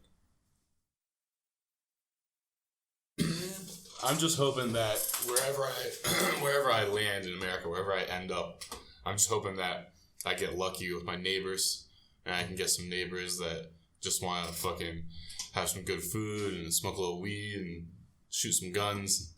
That sounds like the South. I like having my neighbors, but I want to have some distance from my neighbors. I want to go on my back porch. I want to go out my back porch butt naked and piss off. So not have anyone around. I want to play my music and not have anyone disturbed. I want to shoot some shit. I won't be bothered. Yeah. I have this decision I'm trying to make. Should I go to like West Virginia and live out in the forest where I can get a shitload of land really cheap, and I can hunt on my own property? Because that's like a dream I have, is to have a room in my house that's like an office where I can open a window and I can put a fucking rifle out the window and I can just lay back and smoke a blunt and drink some Kool-Aid or some iced tea, and when the fucking deer just walks by in the distance, just blast them. Or you see that hawk coming down, getting close to your chickens, whatever, Yeah, just shoot everything I see. Yeah. Right. And there's a bunch of space like that in Virginia. Of course, I'm going to eat it, but, Virginia and West Virginia, the land is so cheap. Houses are so cheap. Got my first gun when I was 5 years old. Oh, yeah? Nice. Got a bigger gun at 6, a bigger gun at 7. Nice. I grew up in Jersey, so my parents are European, so there was no gun culture. But then I went to college in Montana. And that was, you could fucking have anything. You could buy tanks on Craigslist. Yeah. You could buy... I want to go to Salt Lake. I want to go... I saw the video. It was like this guy. He's like the most guns of anyone in America. He has like tanks. Yeah. He has like helicopters and shit, And it's like, yeah, he's got all that, man. You can go out there and you can just test and shoot. And the thing is, they were making a video in this documentary about him. And then like right at the end of it, his wife died. Oh, like in the range she died? Yeah, like there was like on camera? Some ordinance went off, man. Like at the end. I thought you meant she like had cancer or something. And then she died. It was crazy. But he's ridiculous. He's like got a house full of guns, but then he has like these mannequins that he dresses up and stuff. And it's kind of creepy. Or maybe I'm confusing that with some other movie. I don't know. Sometimes the reality in movies and then it gets blurred. But I don't know. This guy was cool, dude. It was completely awesome. And he had like this old tricked out house. It was like 50s Coca-Cola machines and bottles and like diners. What do you think the money for all this? Like, I don't know, man. I don't know. But that's a state where you just buy anything. Yeah. Automatic machine guns. Yeah. In Montana, you could get a Barrett 50 cal, and all you need, it was $12,000. Yeah. You could walk in there with your ID and $12,000 cash, walk out with a Barrett 50 cal, shoot down a fucking helicopter. Wow, I love the shooting, love the ranges, love the guns. Mm-hmm. Even like the women in our family, my mom was like an expert marksman. She could want that for my daughter. Yeah, growing up without that, I want that for my kids. Yeah, because the people I met in Montana it was such an ingrained part of their culture. The only really good comparison I can make is alcohol with Europeans, where I grew up and I would always drink with my parents, and so like there was like a deeply ingrained responsibility with alcohol. And then by the time I got to the age where I was drinking with my friends, I was the only one who was like drinking responsibly. I was the only one who knew my limits. I was the only one who wasn't acting like a fool. I was the only one who didn't think that drinking was cool. I'm like, there's nothing cool about this. Right. Like, and so you get the same culture with guns out in the West and the South. Basically anywhere outside of a big city. Yeah. So how are you going to teach your daughter about guns? I don't know. Take her to Mongolia? Ride a horse and shoot a machine gun? The modern compound bow. She likes horses. Or recurve, I should say. Yeah, I like bows as well. We were big. Just a respect for the guns themselves and the nature, but it's so much more than that. I think the life skills that you get carry more over. Like, yeah, I don't have guns anymore, but 5 years old and your dad's like, waking up hunting this morning, going out in the woods, and dad's like, hey, and it's like. And like 10 hours later, you're eating something that you're killed. Out there, and then you're hunting. You might be bringing it back, depending. You might be cooking it out there, but then it's like it's time to go home, and dad's like, lead the way, and he'll let you go the wrong way. Yeah, he'll let you try and figure it out, and you get lost, you do whatever, and then that ability translates to now where any city I go to when I travel, I never get lost because I'm always paying attention. It makes it so easy to explore in a taxi, on a bicycle, because wherever I'm going, I know how to get back the way I came. You can even have a sense of direction where it's like, yeah, we can go this way, and eventually once you learn more, then it's just the shortcuts. I'm telling taxi drivers all the time how to drive and where to go. They don't. They're like, wow, this way shorter, go this way, turn here, and they're like, don't even know it. Okay, I have a gun related question for you. All right. So I'm sure you've seen those security guards that in the armored cars that go up to banks and they do the cash deposit stuff. Do you think those are fake guns? I think they're beanbag guns. Okay. I think they're like they're shooting like soft pellet. Because they look fake as shit to me. Yeah. They look plastic. Yeah, I always thought if I really wanted to be a robber in China, it wouldn't be hard. Not to mention, it's a pump action shotgun with a magazine. I've never seen that before. Maybe it's some Chinese design. Yeah, there's some different ones. But it makes me feel like it's just a fake bullets. Gun. Yeah, it might be. But if you really wanted to be a robber here, all you gotta do is rob between 12 and 2. Everyone's asleep. Well, that's when the police are drinking. Yeah. People are sleeping, and it's like they're just gone. Like police, they stop working. Well, you can wherever tell it is, checkpoints, whatever they're doing. You can tell if there's no armed 12 o'clock, theft. And they just leave. You can tell there's no armed robbery here because every single store it just has giant stacks of cash. Yeah. Like you give them 10 kwai, and they go to make change, and they open the drawer, and it's like 20,000 RMB worth of hundreds in there. Yeah. There's no guns. There's a fear. There's a risk if you're gonna want to. You have to scrap for it. You're not just going to be able to hold up a gun and be like, scare someone. It's like, you're going to have to pry it out my hands. You're going to fight me for it. And the stores I go to is usually like a 7-year-old behind the counter, so it's not going to be much of a fight. Nowadays, yeah. A little bit different. But yeah. But nowadays, man, China's a cashless society nowadays, man. That's not true. Everyone loves saying that. This is not true. Yeah, I went to Shanghai, and when I pulled out cash, people were really surprised. But it's not the rule. It's the exception. It's not the rule, sure, but you could go long, extended periods of time without cash. Needing cash. True. You could do everything. But at some point, you will need cash. So my experience for large transaction, sure, but in my experience, there's always one dude who is so rigidly against cash that they don't bring any with them. There's nothing in their wallet. And then that's the asshole who always needs to borrow money at some point in the night because their phone dies or they haven't transferred funds or some bullshit. Yeah. And they need that 7 kwai for chow mian. Right, something. Yeah. Something. Yeah. Oh, my wallet's empty. Oh, I guess that you die now. That's what the punishment should be. You left your house unprepared. Okay, so you die. I get free taxi rides. We leave you on the street. Because I only use WeChat. I don't use Alipay. So sometimes I get in a cab, and then a guy's like, I don't have WeChat. I don't have Alipay. I'm like, okay. That's what we're going to do. And then we'll sit there and like look at each other for a few minutes and be like, nah. And even if I got money in my pocket, I'm just like, I don't want to deal with that shit. I don't want change or something. Just like, well, sometimes I'll pull out 100 just like, for a 10 kwai taxi, and he's like, Mayo. I'm like, well, fuck you then. Right. You don't have money for my money, then I guess what are we supposed to do about this? Goodbye. Little Mexican standoff for a minute, and then it's like, all right, go. What about when the taxi refuses to take you? My policy is I get in without asking. When they say, where are you going? I get in and I flip the meter thing myself. Really? That's a great idea. And now they're committed for 10 kwai. And so then if they tell me to fuck off, it's their 10 kwai. Sometimes. It depends on whether or not they own the taxi. Yeah. Well, I mean, it makes no difference to me if I get up and walk away. Right. That's hilarious. Yeah, it happens a lot of times.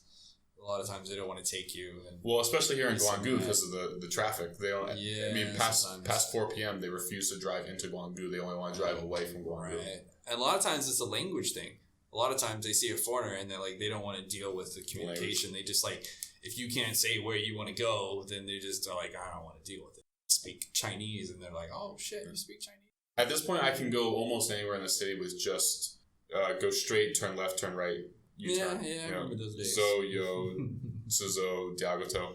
Right. Because I still never learned roads. I still don't know roads in my hometown in America. Yeah. I never learned. You can learn places here. Like I want to go to like this place, and then when you get close, then you like tell them exactly how to go. I've been doing that for 4 years with my work at Baotong. I work near Baotong, and every single Sunday morning I tell them go to Baotong Temple. Oh really? And then when we're 1 block away, I'm like, I don't want Baotong. Go to this road. Go this way. Go this way. This way. Yeah. That's very nearby. And I realized actually just last year that I spent 3 years telling taxi drivers to take an illegal left turn. And I never understood why they were arguing with me. Are you talking about the road at Baotong where you want to go down that road, Baotong Lu? Yeah. That you're not supposed to turn left. Exactly. But everyone does it, but taxi drivers don't want to do it. Well, like sometimes you can get them. Like 90% of taxi drivers won't even argue. They'll just turn left. Yeah. And then there's like 10% who will get to the left turn and like lurch out into the intersection and then argue with you for 10 minutes and then do a U-turn. Right. And then start taking me down a road that I don't even want to go down. Yeah. Okay. Yeah. So you do some class up down on... Yeah, I've been teaching at a private school there for since the day I arrived in China, pretty much. Really? Like, that's... My house is the next road over. Like, really? My house, I look back on Baotong Lu. Oh, shit. So, like, the whole garden capital area. Which place?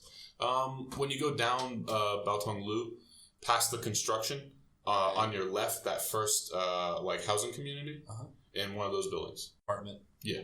What do you do Sunday afternoons? Pretty free. Pretty free. Want to get lunch? Yeah. If you're over there. Yeah, definitely. Just give me a shout. I'll come over. Usually, I get home around 1:30. I'm over there. Cool. I finish work at 12:30. Okay. Yeah, I'm back around 1:30, and then the girls, they're gone to Hanko. She's got classes and stuff, so it's like I can have that afternoon to myself, play some games, do whatever. Hookers and blow. Nah, man, we got some prying neighbors, dude. I couldn't do any of that crazy shit. Like, everyone would know, like, I couldn't bring anything. I couldn't bring a friend back to my apartment without the whole neighborhood and everyone being like... Everyone chatting. Yeah, chatting about it, seeing it, talking. That community's nice. That's nice. Yeah. No.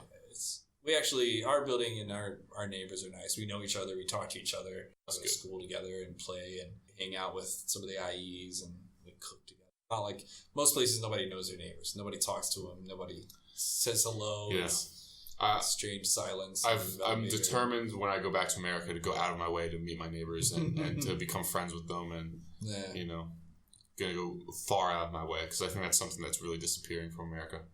All my friends back home, they live in apartments and communities, and they don't know a fucking person. They don't know their immediate neighbors. They don't know anybody. Pretty sad. Nobody knows anybody. No one speaks to anybody. Wow.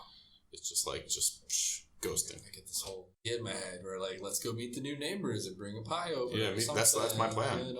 Gonna go over and say hello day one.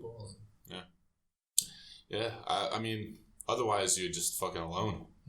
You know. You gotta like build a sense of community. Otherwise, you're just a bunch of islands. Right. That's probably a good place to end it. I actually never did an intro. So it doesn't matter. That's not a big deal. What is the intro? Usually just like introducing who we're with today, and that it's another episode of Bullshit Video Games, but we'll just do an outro.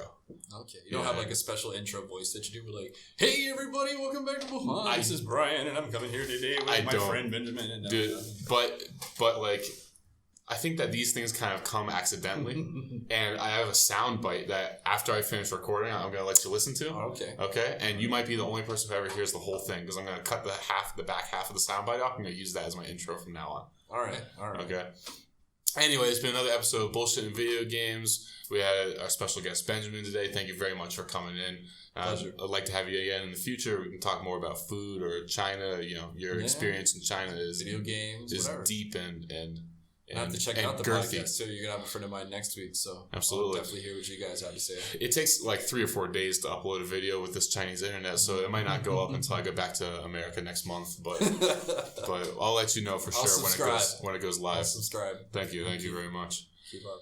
Been another episode. Thank you all for listening. Do all those things down below: like, share, subscribe, comment, blah blah blah. I'll catch you in the next video. Take care. Bye bye.